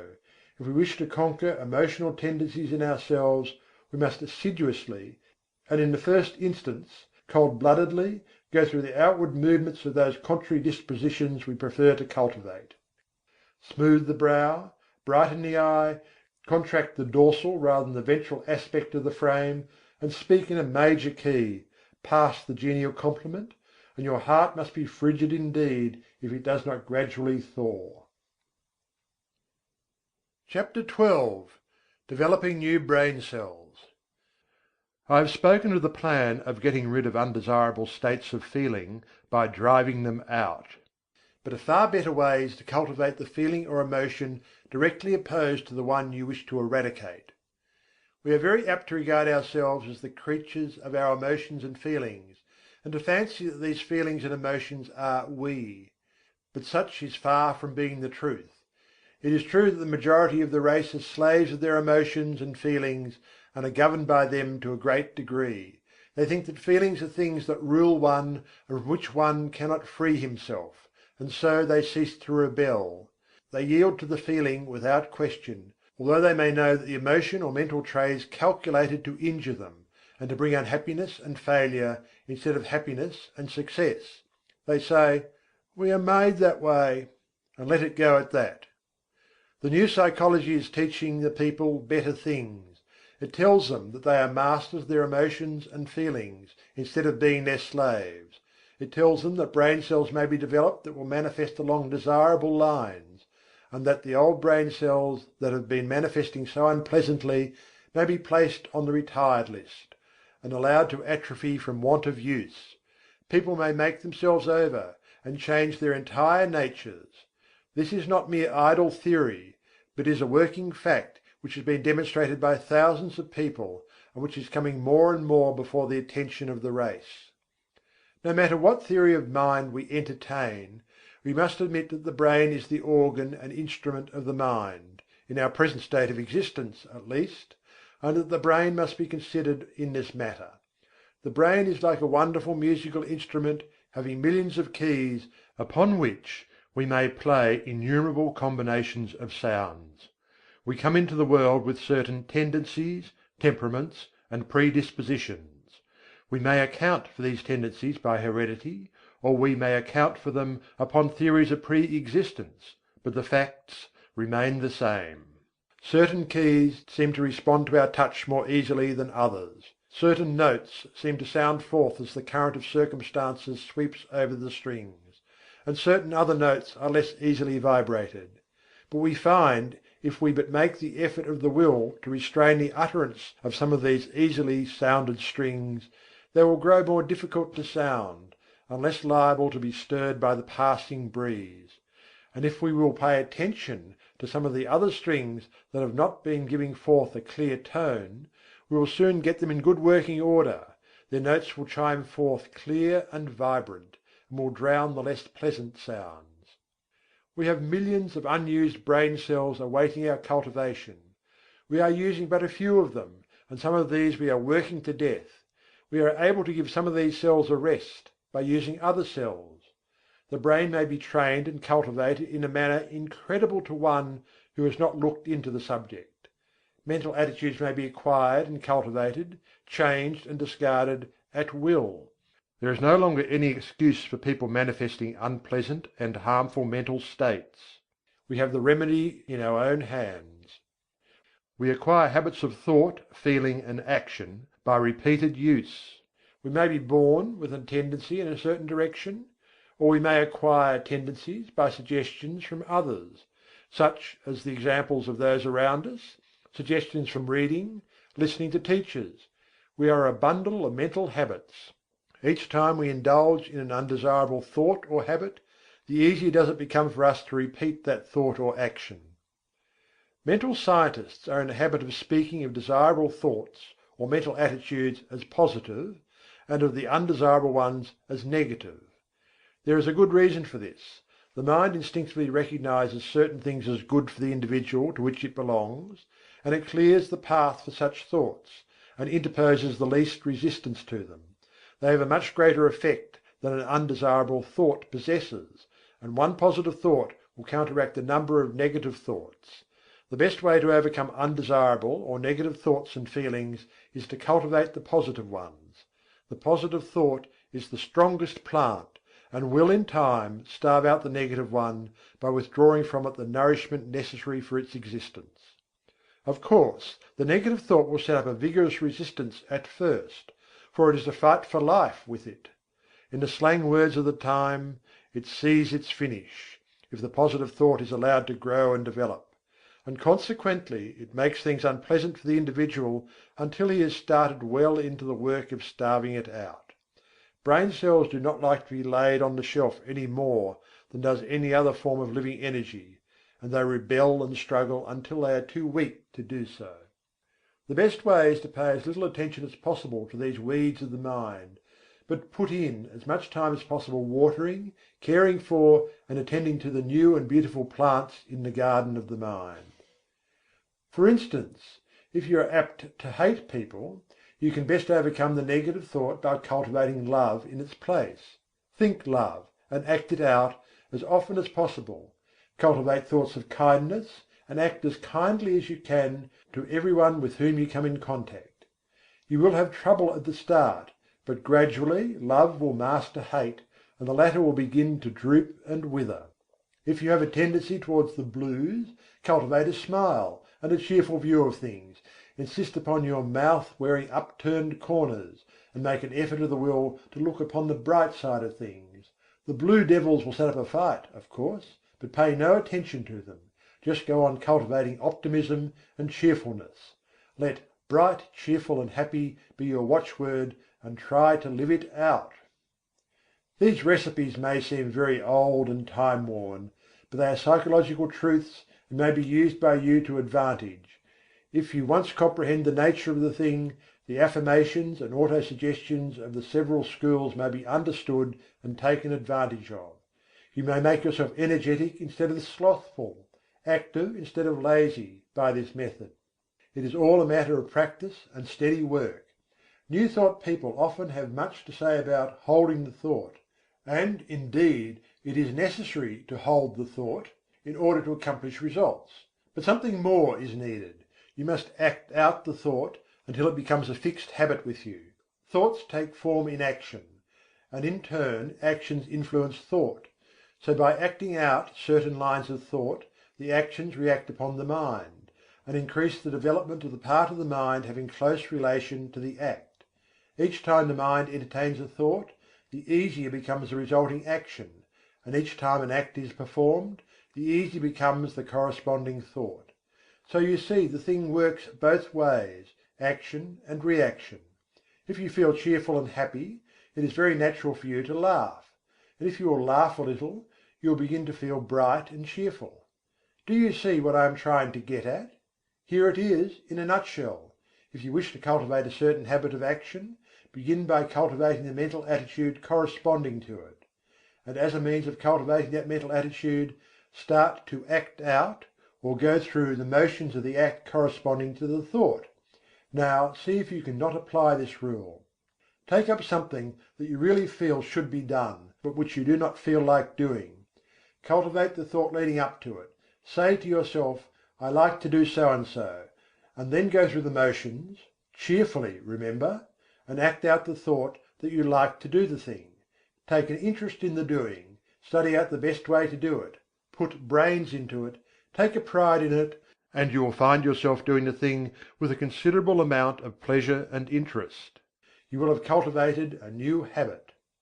If you prefer trying it on some mental tray of which you wish to be rid, it will work the same way. Start in to cultivate the opposite tray, and think it out, and act it out for all you are worth. Then watch the change that will come over you.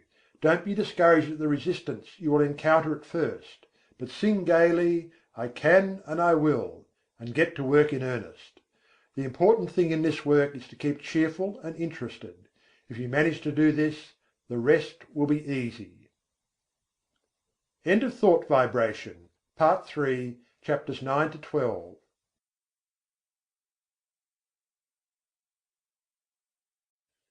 Part 4. chapters 13 to 16. Chapter 13. The Attractive Power, Desire Force. We have discussed the necessity of getting rid of fear, that your desire may have full strength with which to work.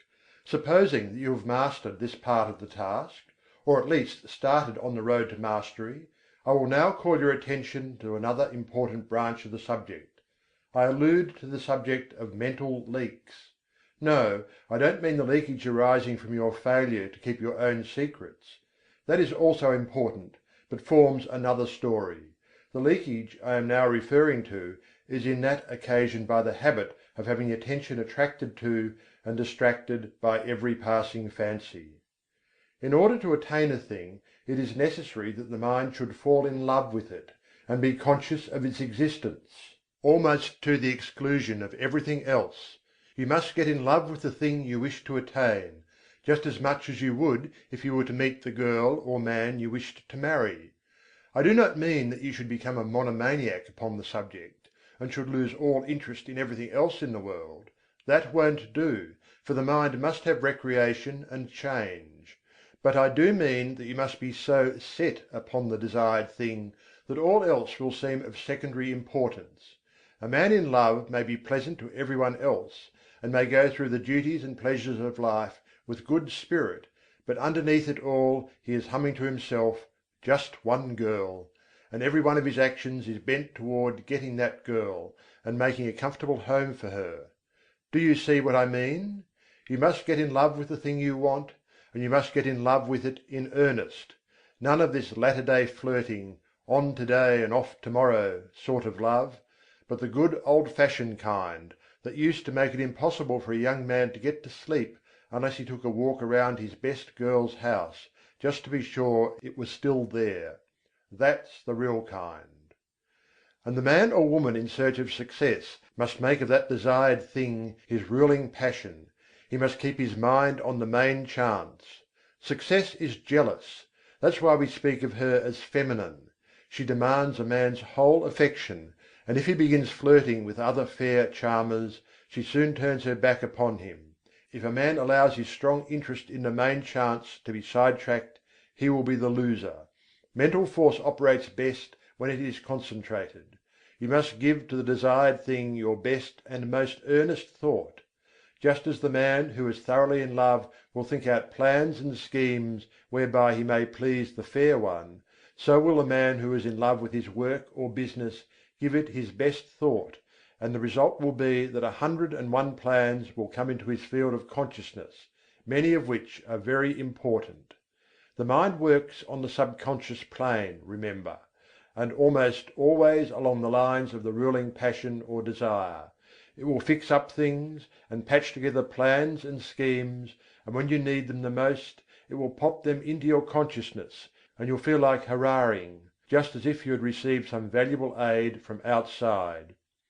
But if you scatter your thought force, the subconscious mind will not know just how to please you, and the result is that you are apt to be put off from this source of aid and assistance. Beside this, you will miss the powerful result of concentrated thought in the conscious working out of the details of your plans. And then again, the man whose mind is full of a dozen interests fails to exert the attracting power that is manifested by the man of one ruling passion, and he fails to draw to him persons, things, and results that will aid in the working out of his plans, and will also fail to place himself in the current of attraction whereby he is brought into contact with those who will be glad to help him because of harmonious interests.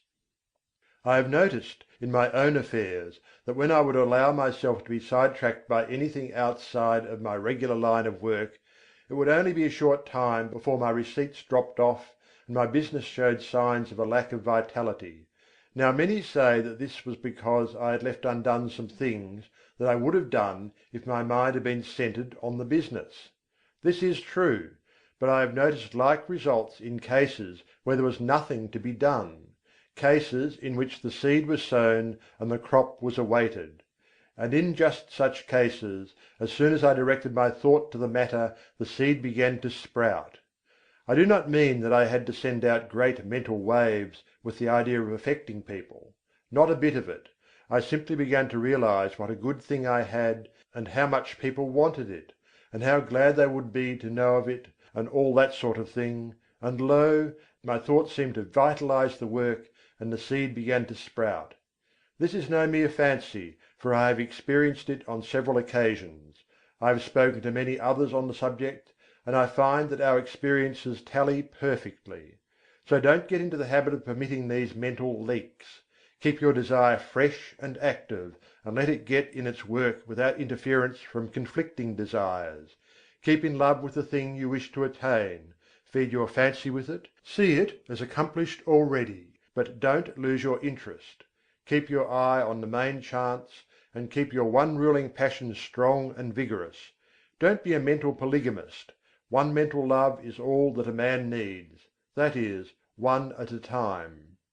Some scientists have claimed that something that might as well be called love is at the bottom of the whole of life. They claim that love of the plant for water causes it to send forth its roots until the loved thing is found. They say that the love of the flower for the sun causes it to grow away from the dark places, so that it may receive the light. The so-called chemical affinities are really a form of love, and desire is a manifestation of this universal life-love. So I am not using a mere figure of speech when I tell you that you must love the thing you wish to attain.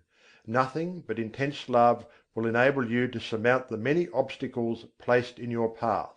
Nothing but that love will enable you to bear the burdens of the task.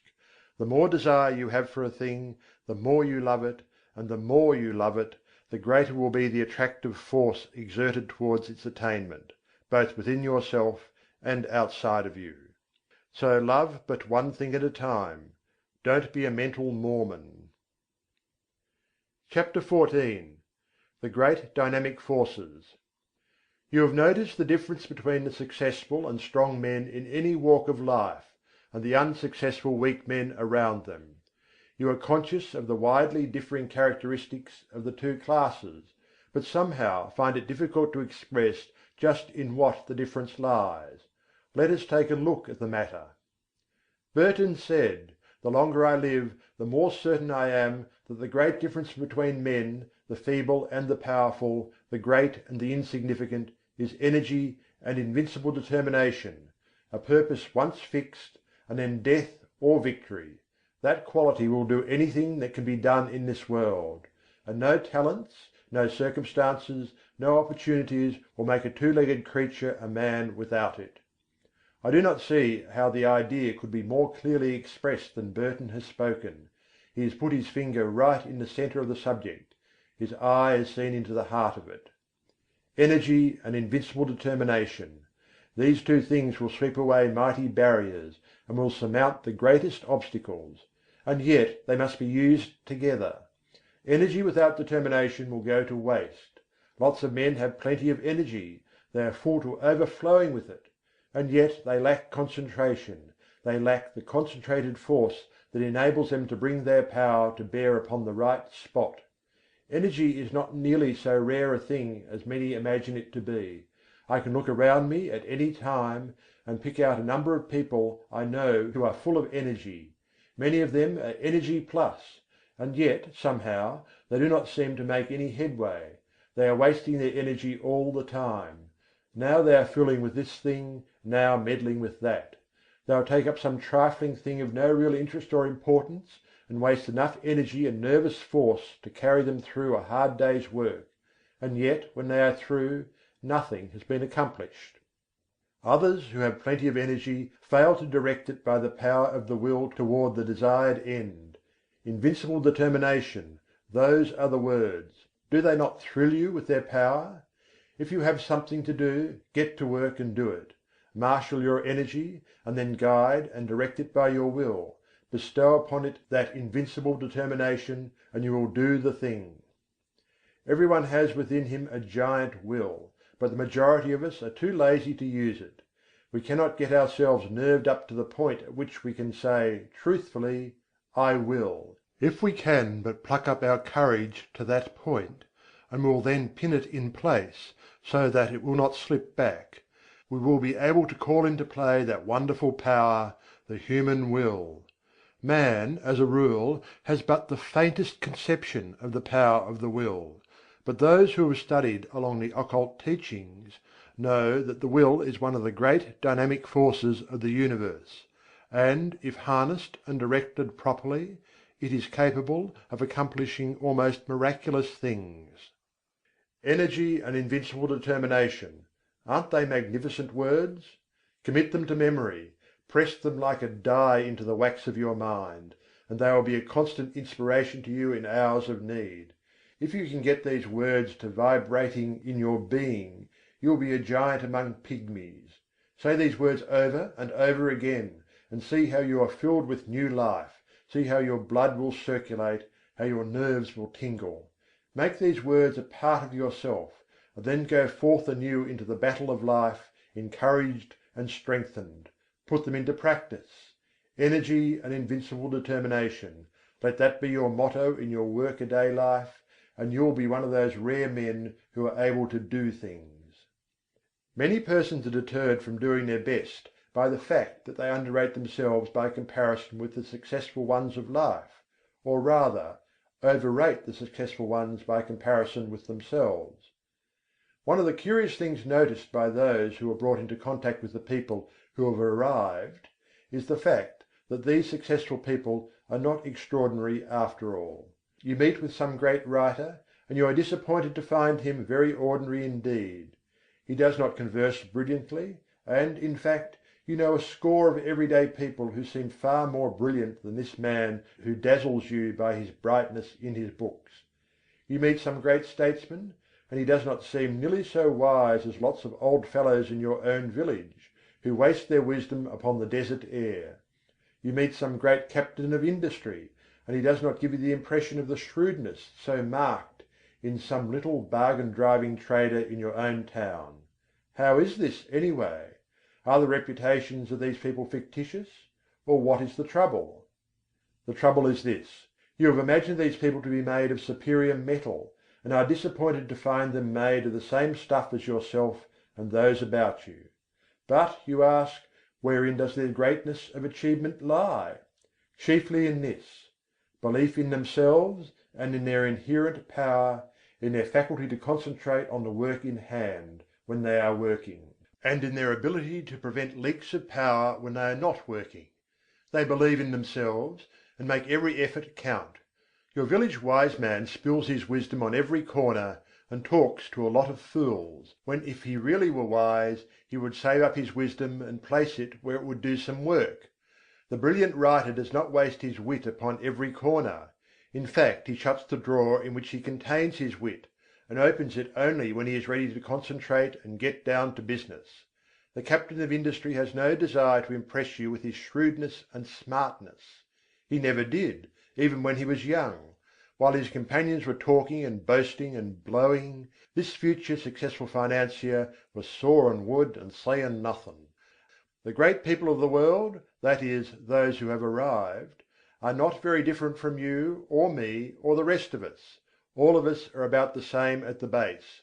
You have only to meet them to see how very ordinary they are, after all. But don't forget the fact that they know how to use the material that is in them, while the rest of the crowd does not, and, in fact, even doubts whether the true stuff is there. The man or woman who "gets there" usually starts out by realizing that he or she is not so very different, after all, from the successful people that they hear so much about. This gives them confidence, and the result is they find out they are able to do things. Then they learn to keep their mouths closed and to avoid wasting and dissipating their energy. They store up energy and concentrate it upon the task at hand, while their companions are scattering their energies in every direction, trying to show off and let people know how smart they are. The man or woman who "gets there" prefers to wait for the applause that follows deed accomplished, and cares very little for the praise that attends promises of what we expect to do some day, or an exhibition of smartness without works. One of the reasons that people who are thrown in with successful men often manifest success themselves is that they are able to watch the successful man and sort of catch the trick of his greatness. They see that he is an everyday sort of man, but that he thoroughly believes in himself, and also that he does not waste energy, but reserves all his force for the actual tasks before him. And, profiting by example, they start to work, and put the lesson into practice in their own lives. Now what is the moral of this talk? Simply this: don't undervalue yourself, or overvalue others. Realize that you are made of good stuff, and that locked within your mind are many good things. Then get to work, and unfold those good things, and make something out of that good stuff. Do this by attention to the things before you, and by giving to each the best that is in you, knowing that plenty of more good things are in you ready for the fresh tasks that will come. Put the best of yourself into the undertaking on hand, and do not cheat the present task in favour of some future one. Your supply is inexhaustible. And don't waste your good stuff on the crowd of gapers, watchers, and critics who are standing around watching you work. Save your good stuff for your job, and don't be in too much of a hurry for applause. Save up your good thoughts for copy if you are a writer. Save up your bright schemes for actual practice if you are a businessman. Save up your wisdom for occasion if you are a statesman. And in each case avoid the desire to scatter your pearls before the gaping crowd that wants to be entertained by a free show. Nothing very high about this teaching, perhaps, but it is what many of you need very much. Stop fooling and get down to business. Stop wasting good raw material, and start to work making something worth while. CHAPTER XV.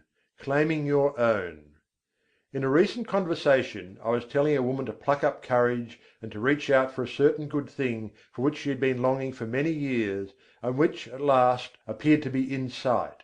I told her that it looked as if her desire was about to be gratified, that the law of attraction was bringing it to her.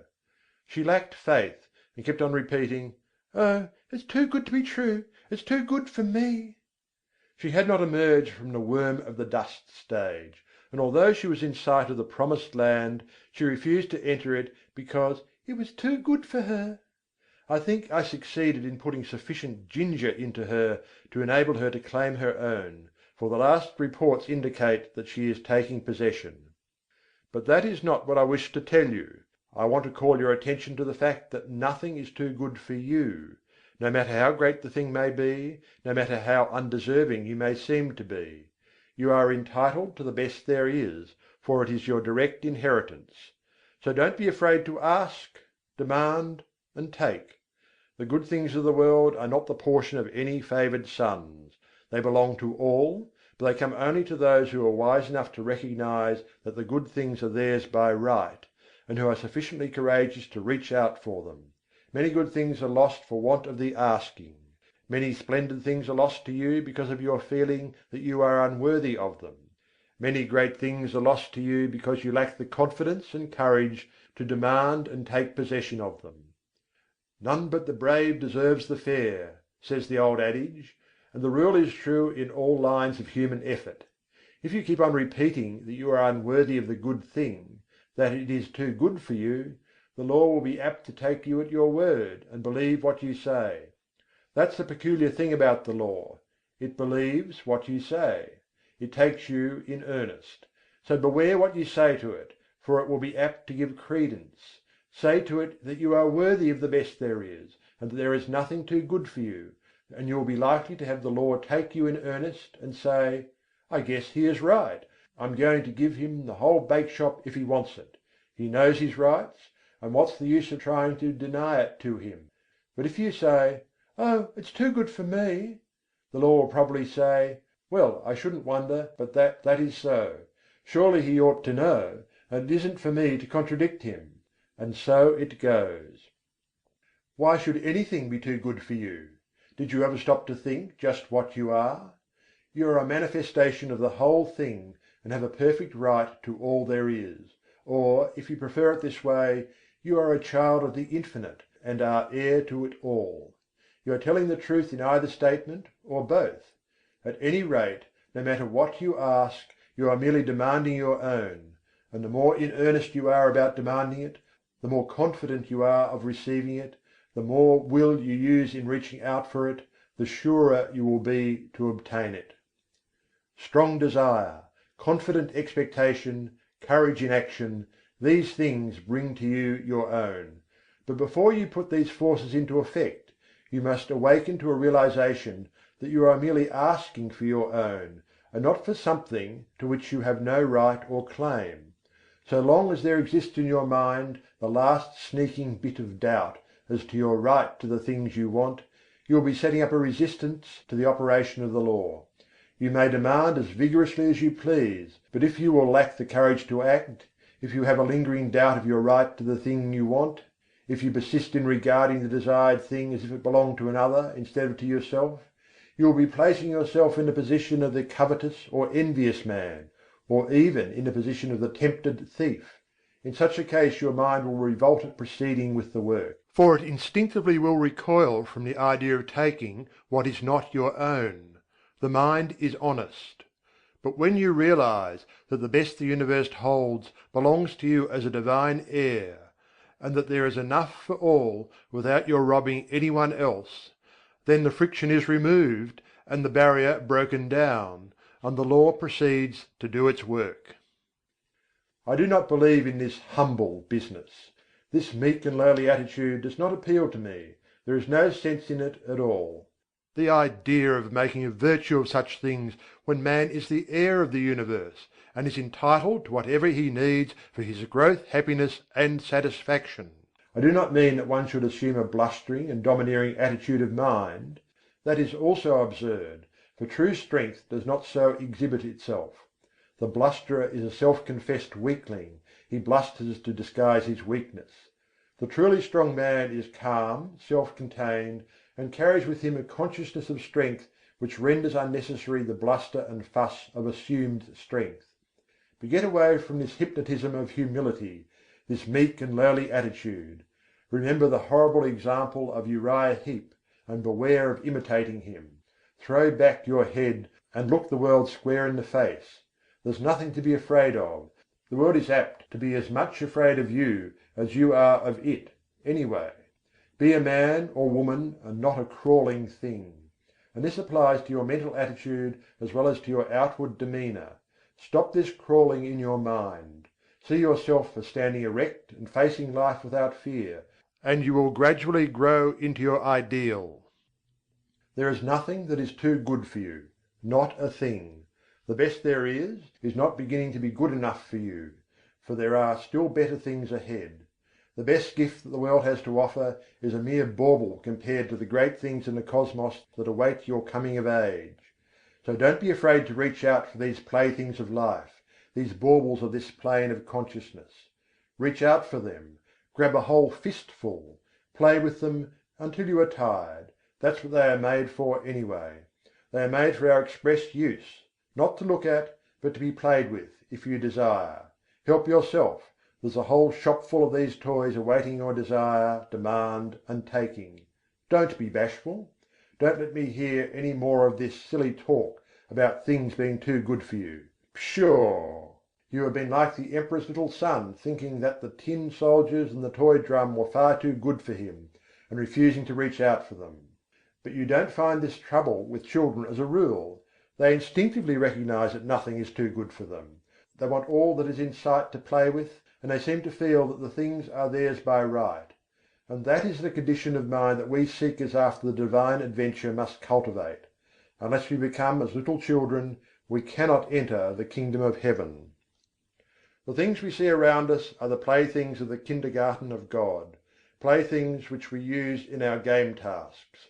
Help yourself to them, ask for them without bashfulness, demand as many as you can make use of. They are yours. And if you don't see just what you want, ask for it. There's a big reserved stock on the shelves and in the closets. Play, play, play, to your heart's content. Learn to weave mats, to build houses with the blocks, to stitch outlines on the squares, to play the game through and play it well. And demand all the proper materials for the play. Don't be bashful, there's enough to go round. But remember this: while all this be true, the best things are still only game things: toys, blocks, mats, cubes, and all the rest. Useful, most useful for the learning of the lessons, pleasant, most pleasant with which to play, and desirable, most desirable for these purposes. Get all the fun and profit out of the use of things that is possible. Throw yourself heartily into the game and play it out. It is good.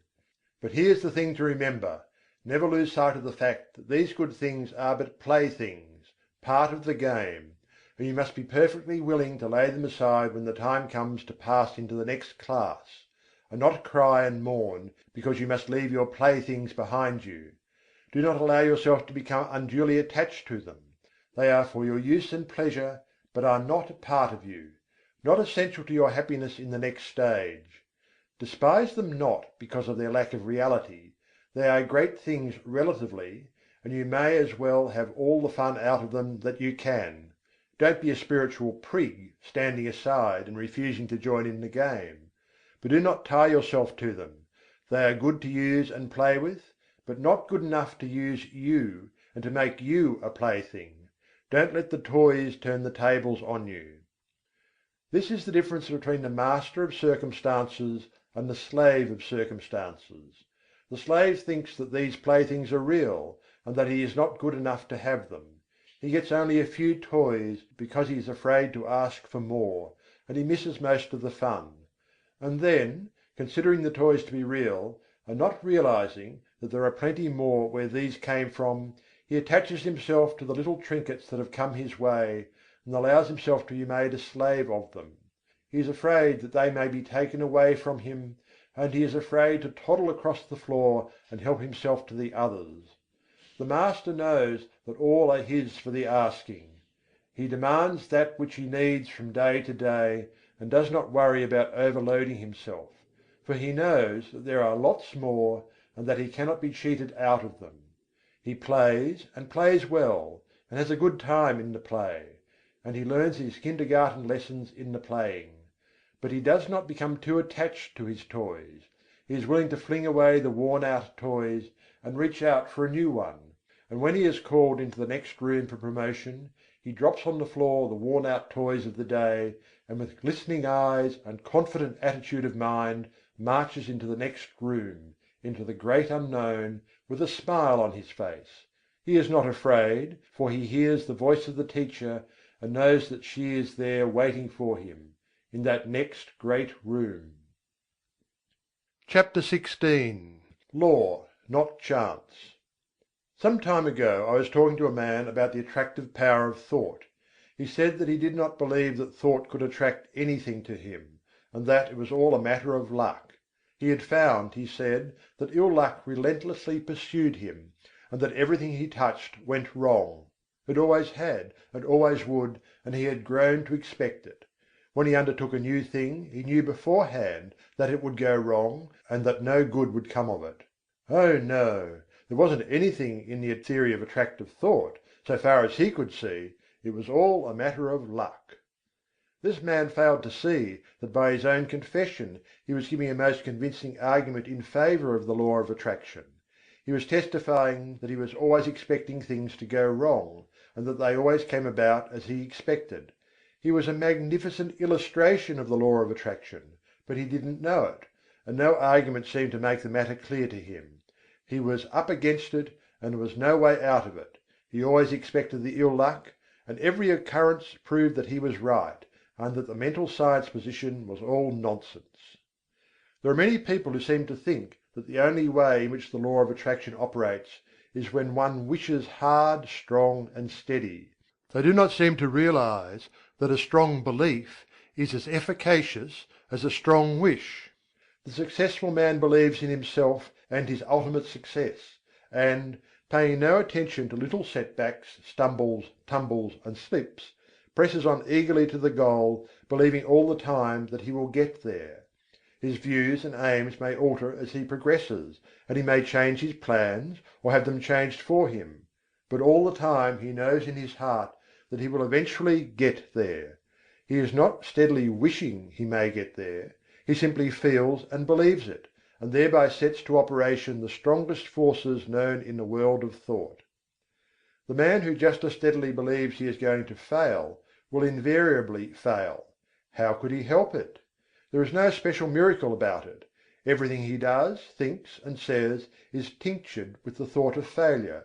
Other people catch his spirit, and fail to trust him or his ability, which occurrences he in turn sets down as but other exhibitions of his ill luck, instead of ascribing them to his belief and expectation of failure. He is suggesting failure to himself all the time, and he invariably takes on the effect of the auto-suggestion. Then, again, he by his negative thoughts shuts up that portion of the mind from which should come the ideas and plans conducive to success, and which do come to the man who is expecting success because he believes in it. A state of discouragement is not the one in which bright ideas come to us. It is only when we are enthused and hopeful that our minds work out the bright ideas which we may turn to account. Men instinctively feel the atmosphere of failure hovering around certain of their fellows, and on the other hand recognize something about others which leads them to say, when they hear of a temporary mishap befalling such a one: "Oh, he'll come out all right somehow, you can't down him." It is the atmosphere caused by the prevailing mental attitude.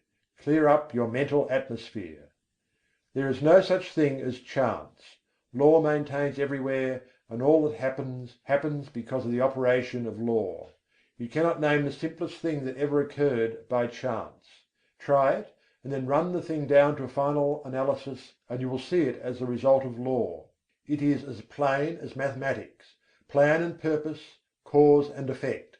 From the movements of worlds to the growth of the grain of mustard seed, all the result of law. The fall of the stone down the mountain side is not chance. Forces which had been in operation for centuries caused it, and back of that cause were other causes, and so on until the causeless cause is reached. And life is not the result of chance. The law is here too. The law is in full operation whether you know it or not, whether you believe in it or not. You may be the ignorant object upon which the law operates, and bring yourself all sorts of trouble because of your ignorance of or opposition to the law. Or you may fall in with the operation to the law, get into its current as it were, and life will seem a far different thing to you. You cannot get outside of the law by refusing to have anything to do with it. You are at liberty to oppose it and produce all the friction you wish to. It doesn't hurt the law, and you may keep it up until you learn your lesson. The law of thought attraction is one name for the law, or rather for one manifestation of it. Again I say, your thoughts are real things. They go forth from you in all directions, combining with thoughts of like kind, opposing thoughts of a different character, forming combinations, going where they are attracted, flying away from thought centres opposing them. And your mind attracts the thought of others, which have been sent out by them consciously or unconsciously. But it attracts only those thoughts which are in harmony with its own. Like attracts like, and opposites repel opposites in the world of thought. If you set your mind to the keynote of courage, confidence, strength and success, you attract to yourself thoughts of like nature, people of like nature, things that fit in the mental tune.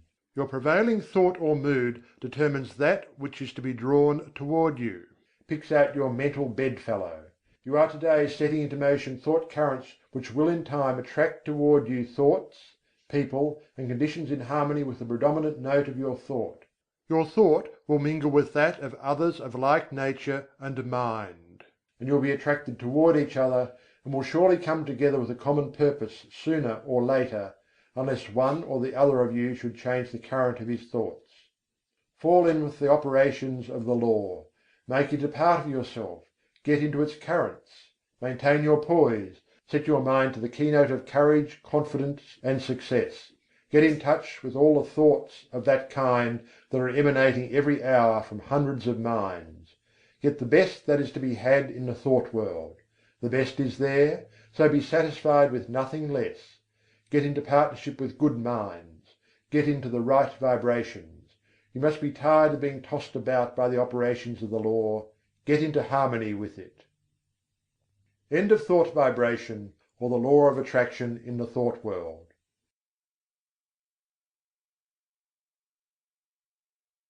Thank you for listening. Please like, share, and subscribe